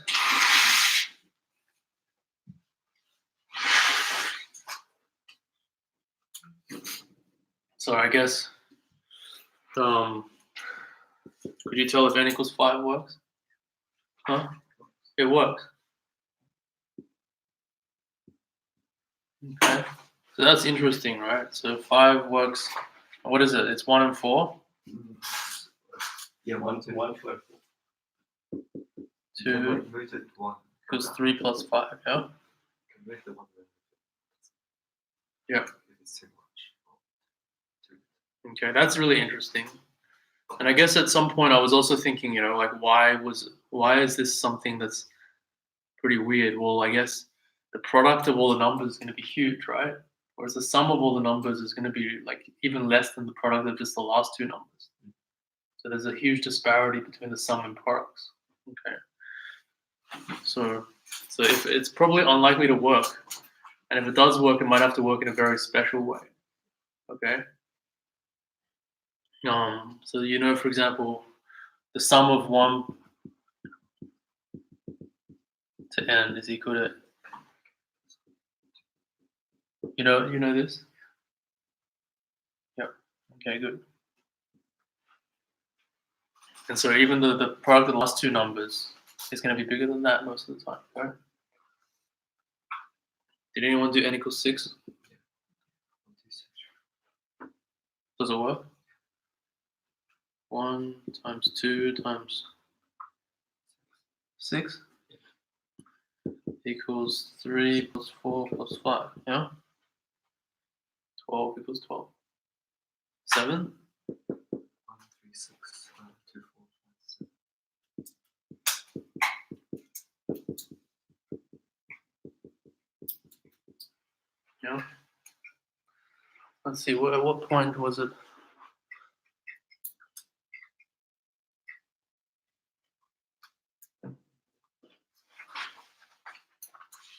So like n equals 8 even works. At some point, like up to n equals 10, you started thinking, oh, maybe it works with all of them. Yeah. But I guess, did you try this? N equals 8. So maybe this is where the next break is. So 2 minutes.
Okay, so did you discover that 8 worked?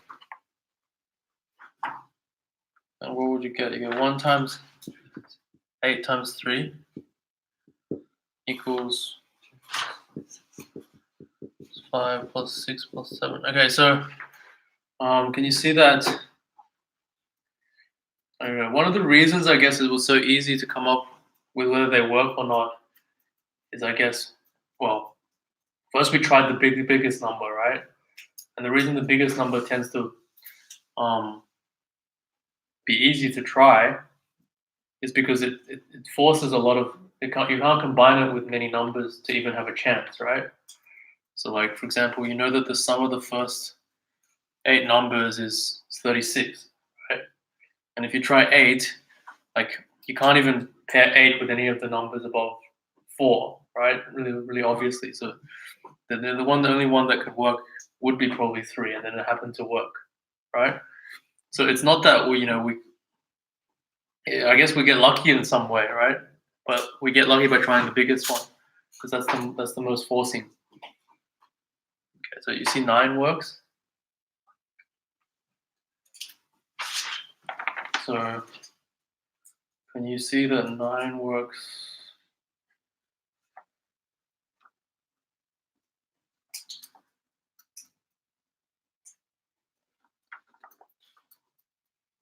So this was the step where it was 9, 10, 11, 12 all work, yeah? So this is what I did next.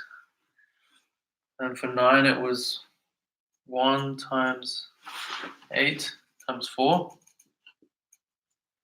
For 10 it was 10 times 5 times 1. And for 11 it was 10 times it was 10 times 4 times 1.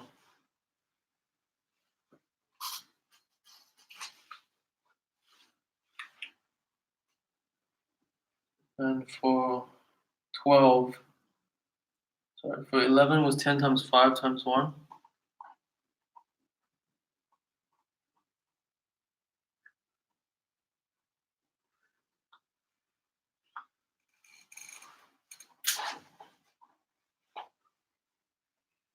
Do they work?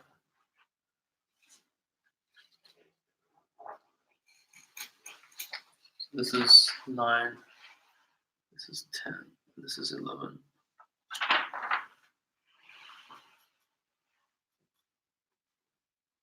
But actually, let's just do 9 and 10. Let's say 9 and 10, okay?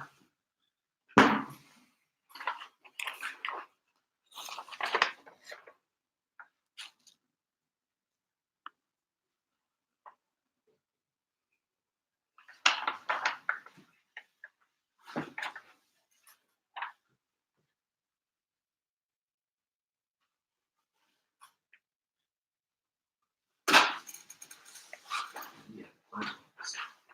So 9 works, right? And is it 184? Yep. So yeah, I guess the reason I erased 11 and 12 is now I remember what happened. So once you got 9 and 10 as these, right? There seems to be a strong pattern emerging, right? So there seems to always be a 1. Yeah, that should be a times. Seems to always be a 1, yeah? And there seems to, one of the biggest numbers seems to work, right? So like when it was 9, it was 1 and 8. So it wasn't necessarily the biggest one, but it did seem to be the biggest even one, right? And then that other number, well, I didn't really have much of an idea about the other number. But the point is, if you just use that, the 1, you can actually predict 11, right? So you could do 1 times 10, and then you find it's times 5, right? And then you can actually predict 12. You find it's 12 times 1 times 6, yeah? Okay. So you actually suspect that it might all actually work for everything. And it might even be like working in this formula kind of way, right? So I'll give you another 2 minutes.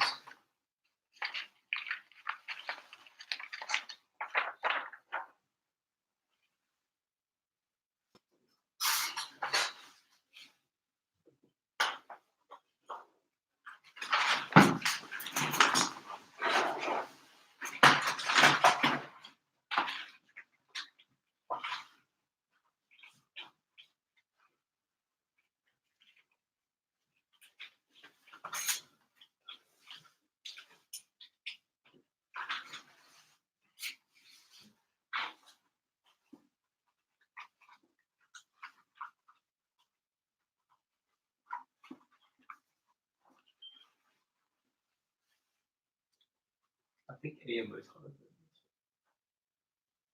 It's just this one has like less time. Not like 5 questions.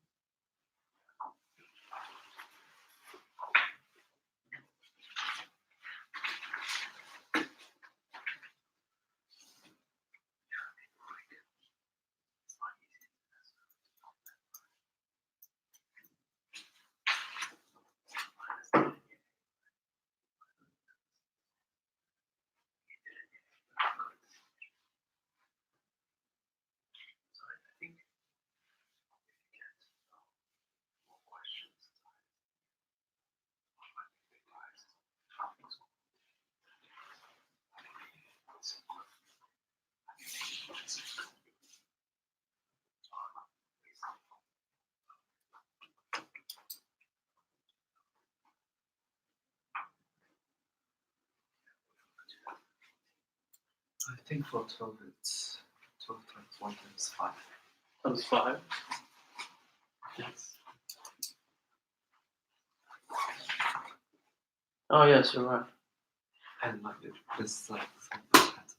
Yeah. So the next one should be 12 times 6 and 12 times 6 times 1. Okay. 13. Okay, so we're up to the next step then. Yeah.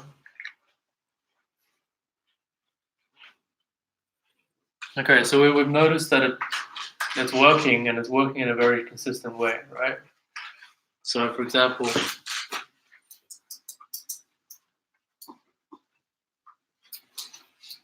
so can you see when it's even, we're always taking, so the even one, we're always taking the biggest number, which is even. So if the biggest number is even, okay, then what happens is we take 1, right? And we times it by n. And then we times it by n on 2 minus 1, right? See that? I sort of erased the 9, but the 9's there. See, 9 goes, sorry, the 10 goes to 10. 10 over 2 is 5. 5 minus 1 is 4, yeah? And the 12 over 2 is 6. 6 minus 1 is 5, yeah? So we're always doing this when it's even, okay? And what is that meant to equal? Right? It's meant to equal to the sum of that minus these 3 things, right? So minus 1, minus n, Plus 1. yeah, plus 1 minus n on 2, right? So this is, yeah, so the question is are they actually equal? It's something you can verify, right? See? So this thing here, the 1's cancel. You get n on 2. The n on 2 cancel. Like the 1 in bracket.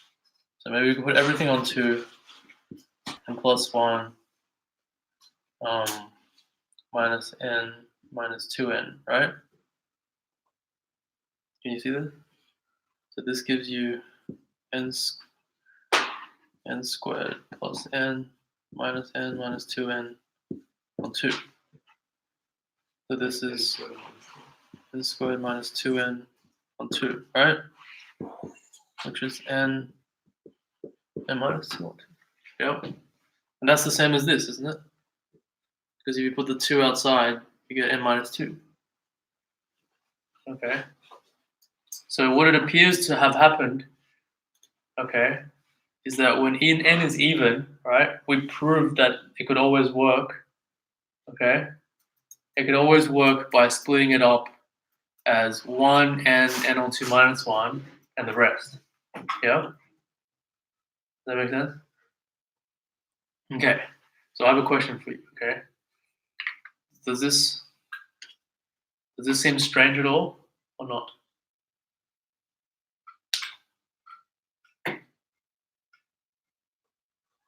Is it clear that it works? Huh? You just expand this and it gives you the same thing as left hand side, right? So it seems like we proved that when n was even, right? It worked. Yep. But if you think about the actual cases we did, right? The first ones that failed were all the even ones. The 2 fails, 4 fails, Okay. So like, how do we prove that it works for all even numbers at the same time it fails for all the even numbers at the start? What happened? Cos like 45 by 2 minus 1 is 1. Yeah.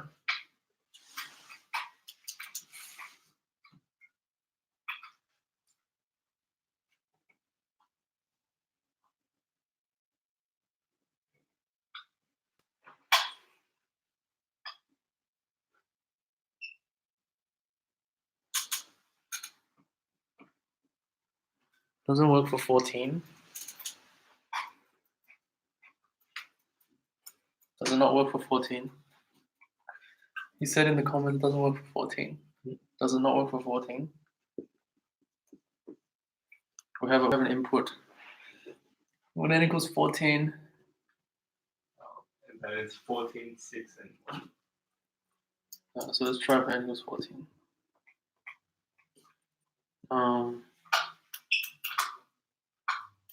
So 14 times 6 times 1, right? That's 84. It's 84. 2 doesn't work because it gets 0. Um, 105 minus. I think it works. it works, right? Because 1 to 14 added up is 105. So it's 15 times 7, yeah? Yep. So 105 minus 21, yeah? Yep. So 84.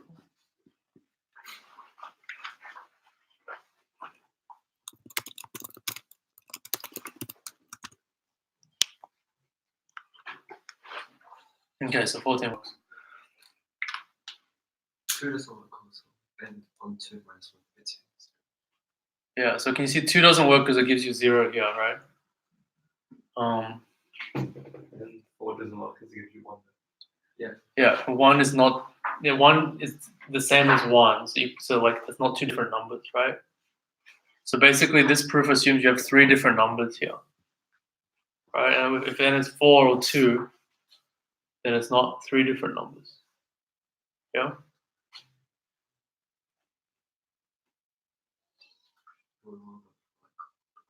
Yeah, odd numbers, okay, good.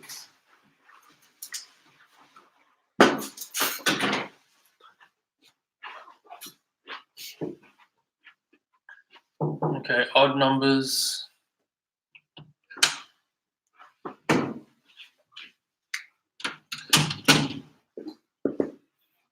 You know what it would be? Which 3 numbers would you pick for the odd numbers?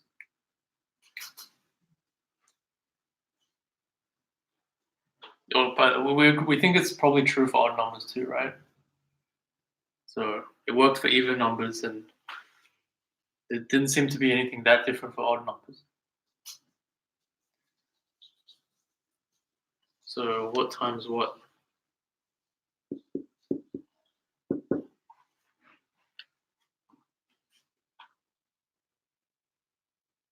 Like what we have for 9, for example. For 9, we had an 8, 4, 1, right?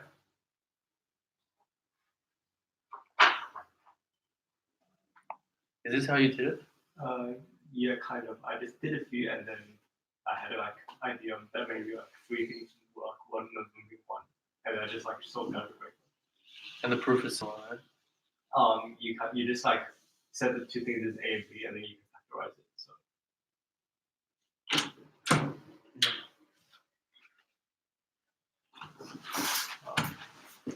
Yeah, so Sean, what 3 now? Oh, you have to go now? Alright, cool.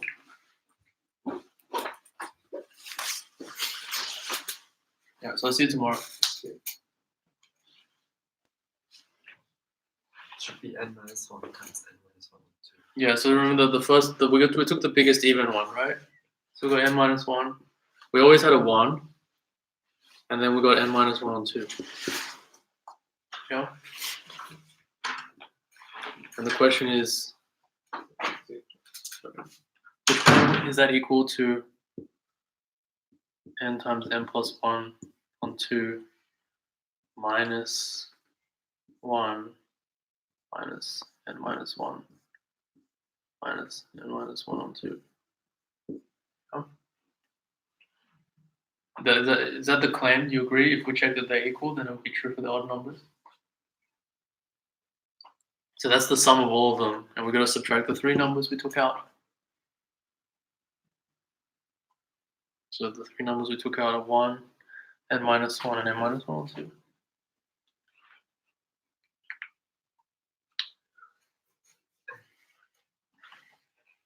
Oh, we're down to 2% battery. 我那个充电那个插头呢？哦，这个没电了。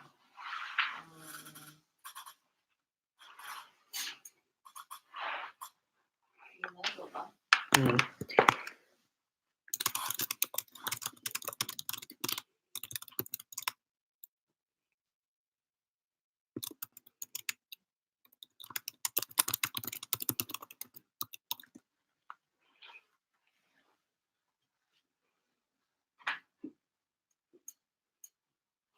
嗯，嗯，在那够得到吗？是。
Yeah.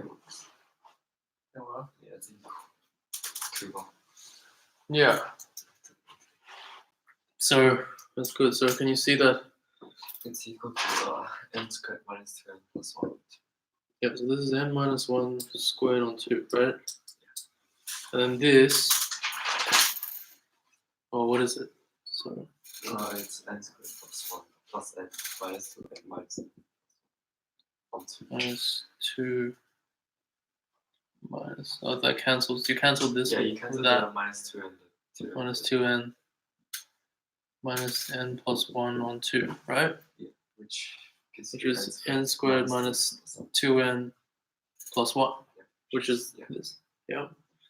So if you were to write the whole proof, so the odd case doesn't have any problems because we know it works. We always know, we know n minus 1 is always different to n minus 1 on 2, right? Unless it's 0, but n can't be 1, right? So how would you maybe set up your final proof? Well, maybe you could write it like this. N equals 2 doesn't work. And this might actually be the like, because list out all the cases, right? You know what I mean? Because 1 is not equal to 2, yeah, basically. Yeah. And 1 plus 2 is not equal to nothing. Like what 1 plus 2 is not equal to 1. And then Oh, yeah, you could just list out all the cases. yeah. Okay. So n equals 4 doesn't work, right? You can now, this one you have to list out all the cases, yeah? So, why doesn't n equals 4 work? Well, you can list out all the cases. There should probably be like 10 of them, okay? But that's not hard to do, right? And then you can just see. Okay. And then the proof might go, well, if n is greater than 4 and it's even, right? Then we do that n times 1 times n on 2 minus 1 equals 2 plus, you know what I mean? Plus 3 plus all the way up to n minus 1. Minus n on 2 minus 1. Yeah? We show that, yeah? Okay, and then we might want to note that these three numbers are different when n is greater than 4. Yeah? That's important because the proof doesn't work if n equals 4. Yeah? So I'm kind of showing you what's required for a rigorous proof. But it's probably more than what's required for the actual test. Because in the test conditions, you can't be expected to, dot every I, you know what I mean? So it's in tests, it just has to be convincing and it has to make sense what you're doing. So, okay, if n is odd, right? Then we show that n times n over n minus 1, sorry, times n minus 1 over 2 times 1 is equal to 2 plus 3 plus, well, it might not be 3, but plus n, and then minus n minus 1 minus n minus 1 on 2, right? And then that will complete the proof. So for a question like that, hopefully you can get it in less than 30 minutes. And then obviously with more experience, it will be quick. So yeah, I don't think speed will be a problem for you. But, yeah. Okay, any questions about that?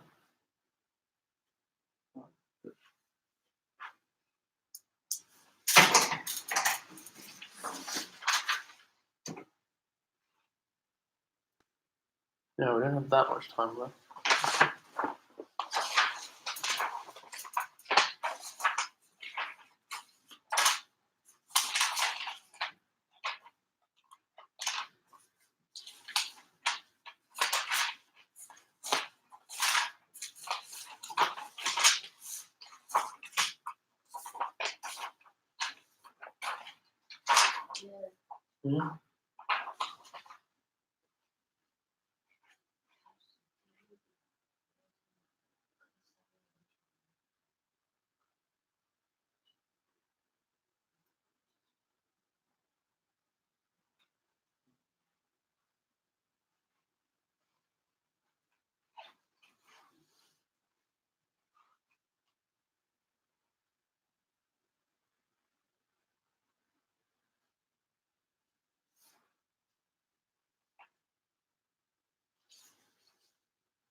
So maybe some questions you want to think about for next time.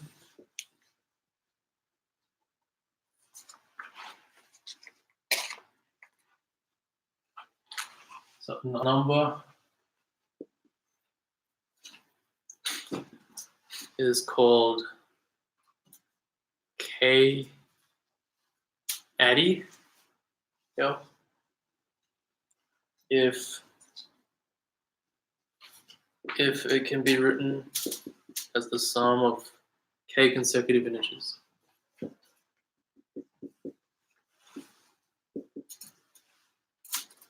So I think the problems that we went through are like a bit harder than the AIMO proof questions. Yeah. So hopefully be good. If it can be written as the sum of k consecutive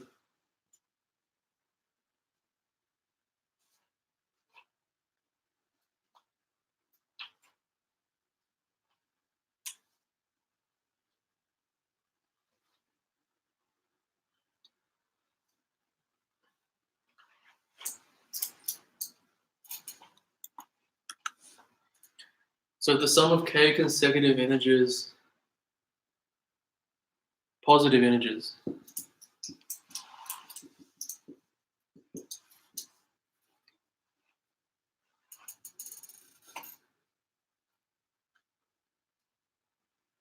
does that make sense? So like 9 is 2 addy because it's 4 plus 5, yeah? 2 consecutive integers. 3, it's also 3 addy because it's the sum of 3 consecutive integers, yeah? So something can be 2 addy and 3 addy. How many numbers in the set are simultaneously, so how many numbers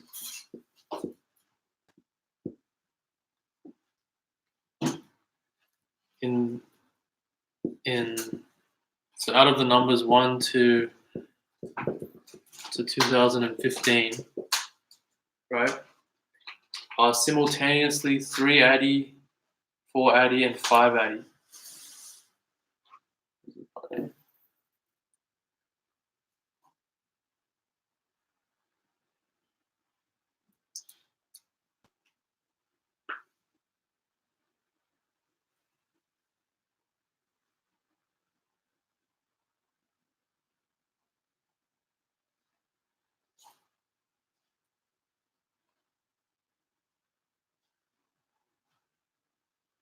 Yeah, so how many numbers in there are simultaneously 3 addy,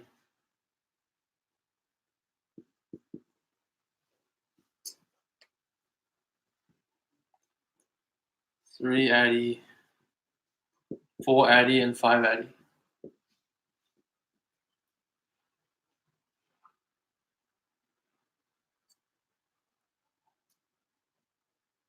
And then part B is, do there exist any integers that are simultaneously 2, 3, 4, 5, and 6 addy?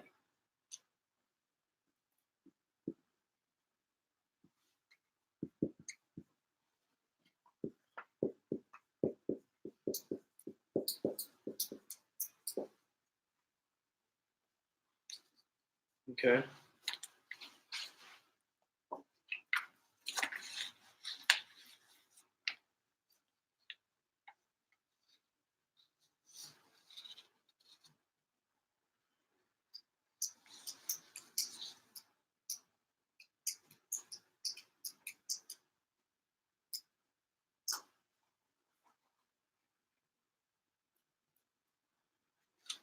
Does this question make sense?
Actually, this reminds me of an AMC question. I don't know.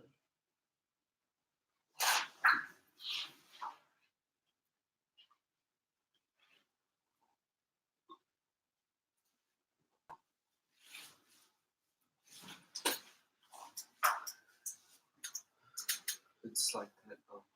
There's this question on logs Logs. stacked up together to make 2000.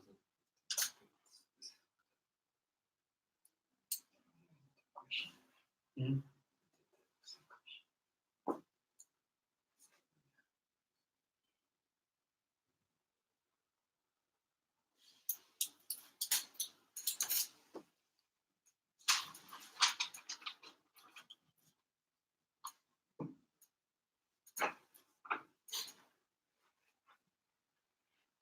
Mm.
Think about A. All right. But what ideas do you have? A. That's like 2, 3, 4, 5, 2, like equation. So 3x plus 3, 4y plus 6, and 5y plus 10. And LCM of the Oh, okay. Let's have a look. So Leo's idea was x plus 1, x plus 2, right? So that gives you 3x plus 3, yeah. And then you did what, y plus y.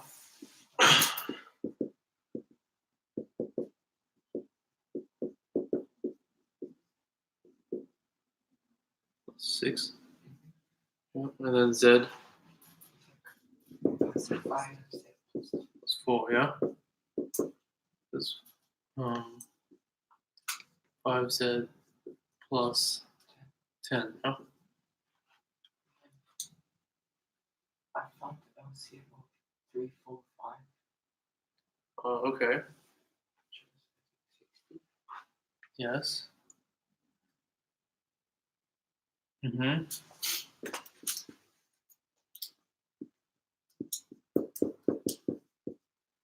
I found the LCM of 3, 6, 10. Which is 30. It's 10.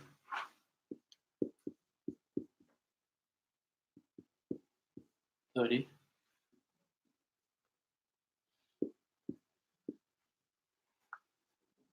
So when you add them together, you get 90, and 90 works. We keep it at 8 You can just find the same of 3 too. Because 4y plus 6 is 10. So Oh, so you're saying every 30 works from 90? So 90 works.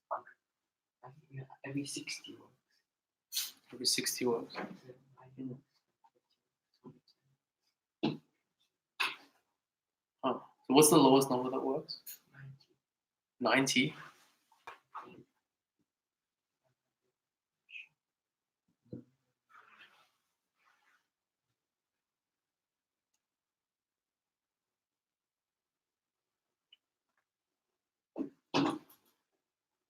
No, it starts from 30, I think.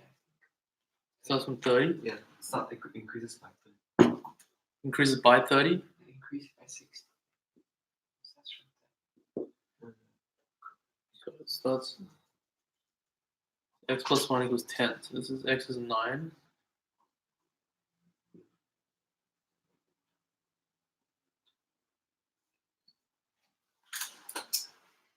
So Yeah, 30 works. So it's 9 plus 10 plus 11, 6 plus 7 plus 8 plus 9, 4 plus 5 plus 6 plus 7 plus 8. 4 plus 5. 6 plus 7 plus 8. That work? 60 30. works. Yeah, so inclusion increases in 30, yeah, that's 30. 30. Becomes So 4y 60 works? It's just So 60 into the 3. That's 3. Yes. So yeah, so x equals 19.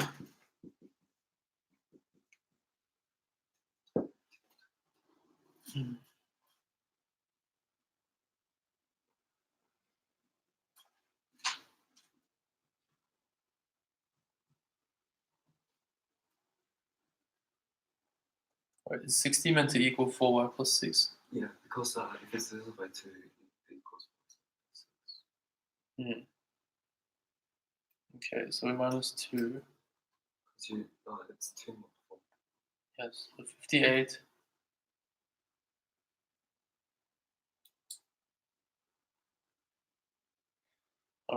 This 60 is not divisible by 4, right?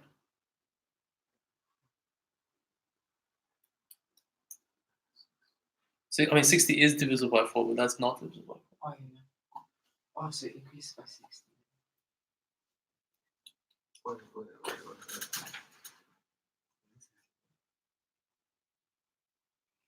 Yeah, because this is divisible by 4, right? So 4 divides 60, but 4 does not divide 4y plus 6. Oh, so. It should increase by 60. So let's see, 90.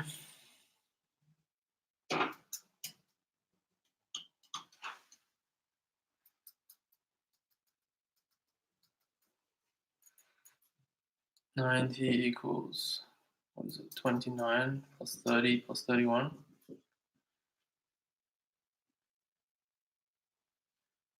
88 divided by 4 is 21. Plus 22 plus 23. Ah, yeah, because you only have 2 more 4, so you want it to start from 30 and increase by.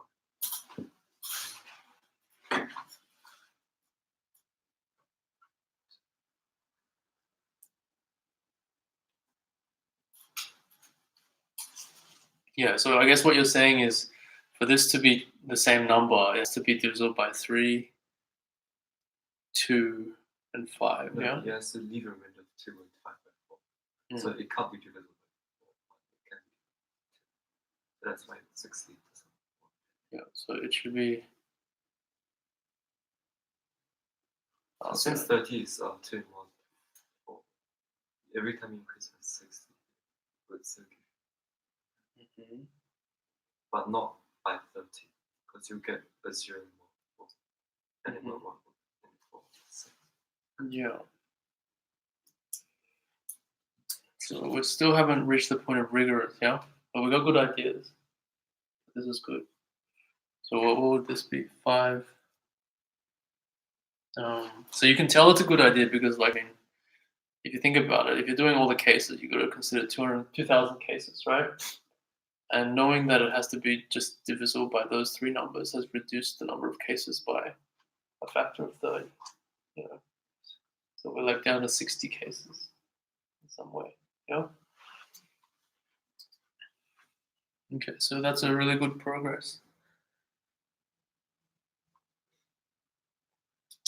16, 15, plus 16, plus 17, plus 18, plus 19, 31, 66.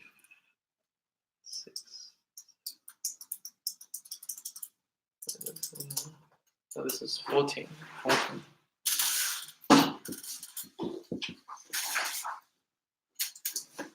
So it's 30, 65. Wait, did I do something wrong?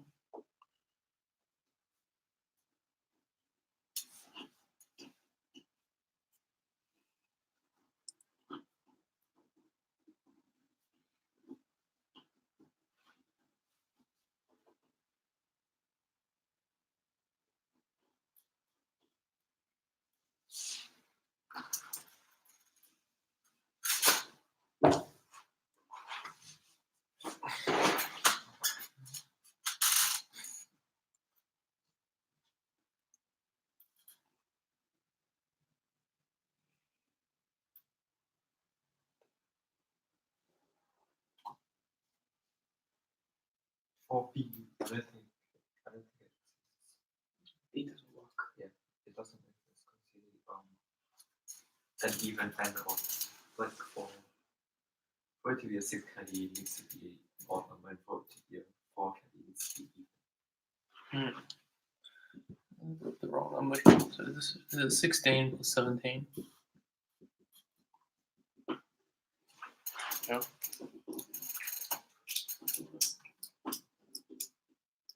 Wait, what am I doing?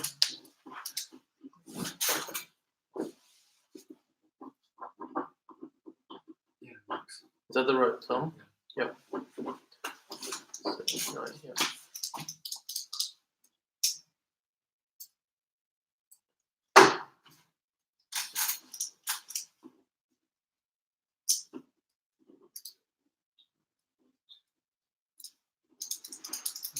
For the first one, is it 34?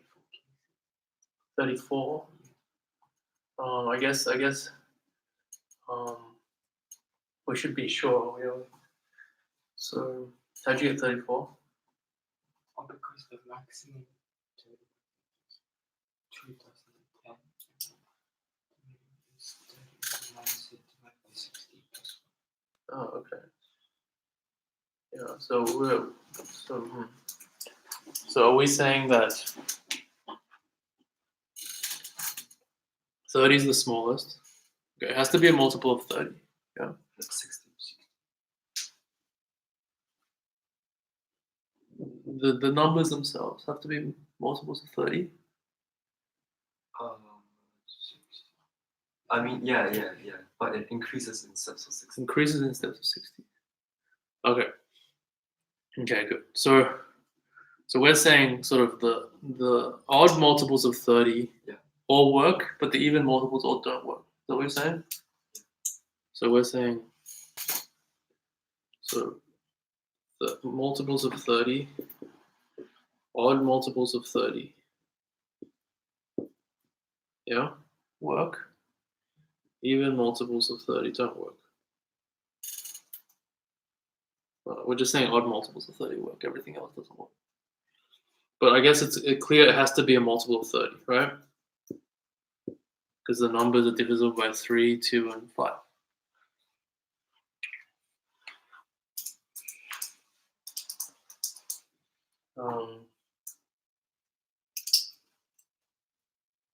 Can we prove it? Is it a proof, or is it quite not a proof?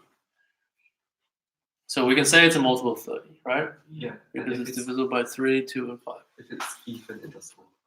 I mean, if it's an even multiple of 30, means it's divisible by 4. Yeah, so if it's an even multiple of 30, it would be divisible by 4, but this is not divisible by 4, right? So then at most it could be the odd multiple of 30. So how do we show the odd multiples of 30 work?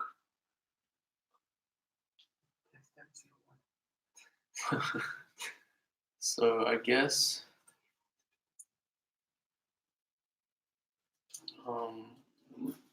what we're saying is the odd multiples of 30 can always satisfy these three at the same time. And that's enough, because then you can just do those numbers. So we know 30 works, right? So basically, maybe I can teach you induction at this point. So this is maybe one way to...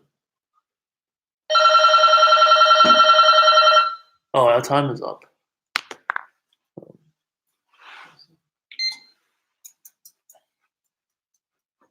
So maybe this is a good time to introduce you induction. Yeah, just 34, I think. I can't say that. So basically, we're trying to say that, like 2m minus 1 times 30, right? Works is 3, 4, 5, 8. Yeah. So you've never done induction before. So induction, the proof goes like this. So you first show that it works for m equals 1, right? Yeah. So we did that just before, right? So we just said 30 is 3, 4, 5 out. 差不多。太亮了。啊，对不起。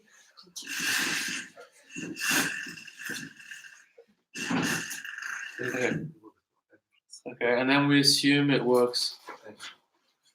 Actually, we probably don't even need induction. But the point is, let me just show you what induction is. Okay, so you assume it works for m equals k, right? So then we're saying 2k minus 1 times 30 is addy, yeah? And then we want to prove that it's true for k plus 1. And then that'll show it's true for all the m's, okay? Because you have 1 works, so then 2 works. 2 works, and 3 works. So then we want to show that 2k, so if you replace k by k plus 1, you get 2k plus 2 minus 1, right? So we want to show that this is 3, 4 addy, 5 addy, assuming that this is already true, yeah? That's 2k plus 1 minus 1, which is equal. So this is just 60 more than the other one. That's you can rewrite that as 2k plus 1. Like 2k, 2 bracket k plus 1 close to the minus 1. And then you'll fit the 2m minus 1. Say again? You can write it as 2 bracket k plus 1 minus 1 because it's a minus 1. Mm-hmm. Yeah, and then it'll fit that form because the m is now k plus 1. Yeah. And that's, yeah. Oh, Oh, wait, what? Yeah, one. No, but don't you assume it works? No, we're assuming the one previous works. So this k is fixed. Okay. So this k is. So we're not showing that it's true for all of these. Okay.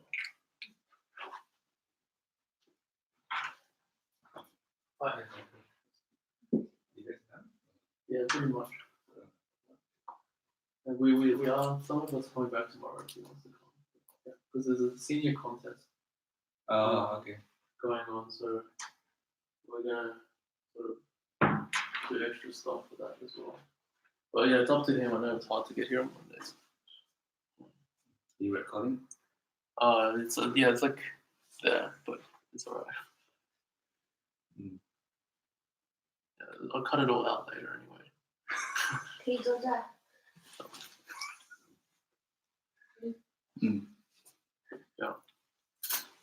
Okay, so basically we assume that this is true, right? So for example, we know 1 is true. So assuming this is okay when k is equal to 1, right? And then we want to prove it's always, the next one's always true. So in this case, we're proving 2 is true based on 1.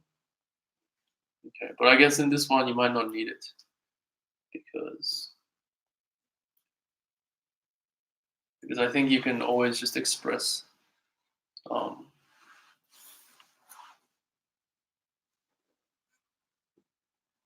I think you could probably just answer this one directly. Yeah. Okay. All right, so you better go.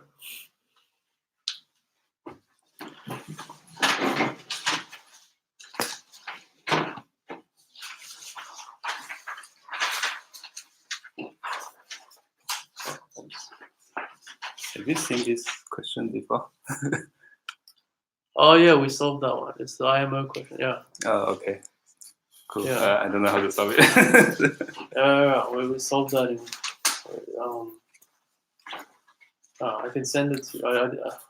I think it's a YouTube video, so I think Huh? it's a YouTube video because someone else posted on Yeah. some programming channel. So. Yeah. Yeah. It ends up. Do you want me to tell you the answer? Or? No, I can't speak. Okay. I won't tell you. First question should be the easiest one, right? Yeah, it was the easiest one, and then the fourth question was the second easiest one. Oh, okay. Yeah. All right, Cool. so let's say Sean's leaving. All right, say bye if you want. Bye. Oh, the rest are remote. Oh. Yeah. So we have one person from Brisbane following. Oh, cool. All right, so maybe see you on Monday or the next Monday, yeah? Monday is tomorrow, right? Yeah, tomorrow. It's You? Okay. okay. So it's Monday is tomorrow. What time do you guys start? So I guess officially around 5:30, but people will be here after school. Oh, okay. Yeah, so they'll come right after school. So Will whenever you know come, whether- whether- yeah, just let me know. whether can come. Yeah. Yeah. Okay. Yeah. But, so do you understand that one? And then the next one is, do you like these kind of questions? Yeah, that's good. You have a very good intuition for this. Oh, thank you. Yeah, I was looking to finish this induction, but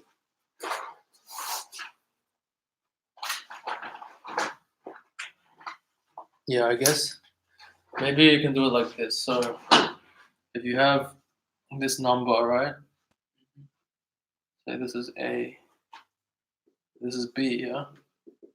So this is A, and this is B. Yeah. So we said that A can be expressed as, x plus 1, x plus 2, right? Y plus 1 plus y plus 2, y plus 3. Yep.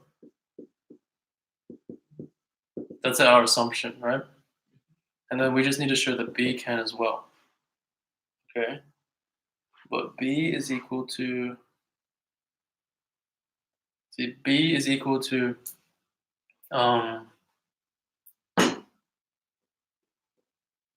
A plus 60, isn't it? Yeah. Oh, this is a problem. A plus 60. Did we say it was possible to do it for 60?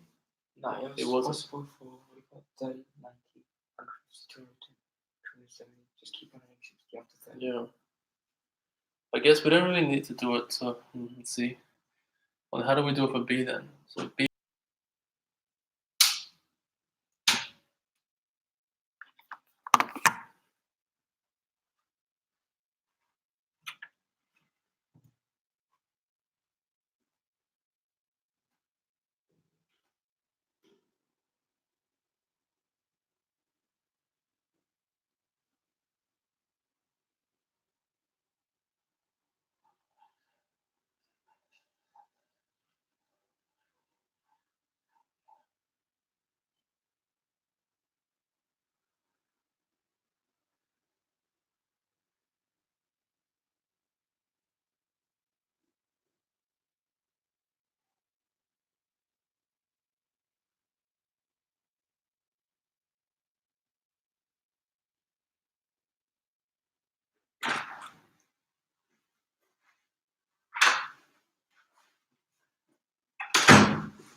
So 60, I guess you could plus 29.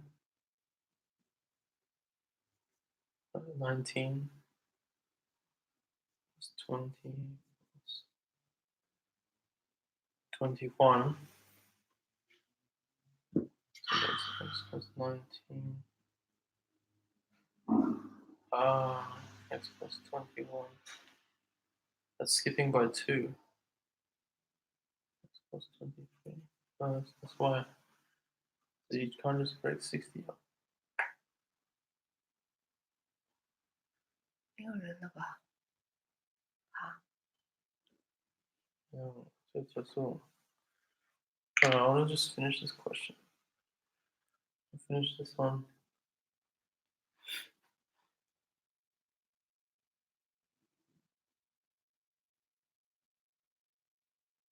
Plus another 60. So we need plus maybe 20 plus 20. 20, yeah? Ah, okay. That's fine now. So this is x plus 20 plus x plus 21 plus x plus 22. Okay. 没有人啊，你还说话？ Hello. 我放我的脸上去了，我对我可以改它。Oh, okay. So then this is y plus 1 plus y plus. Okay. Because then it's 4 terms. You can divide 60 by 4, right? Then you can put 15, 15, 15, 15. So it'll be y plus 15, y plus 16, y plus 17, y plus 18. Okay, of course. And then there's when z, okay, 60 is also multiple of 5. So you can just add 12. Okay, so z plus 12, z plus 13, z plus 14, z plus 15, z plus 16, right? And that'll equal to b. Okay, so then we just prove that anytime it works with this odd multiple, the next one works too. And then we proved it by induction. So this is the format of induction. You show it's true for m equals 1, and then you show that basically m equals k implies m equals k plus 1, and then conclude that now it has to work for all m.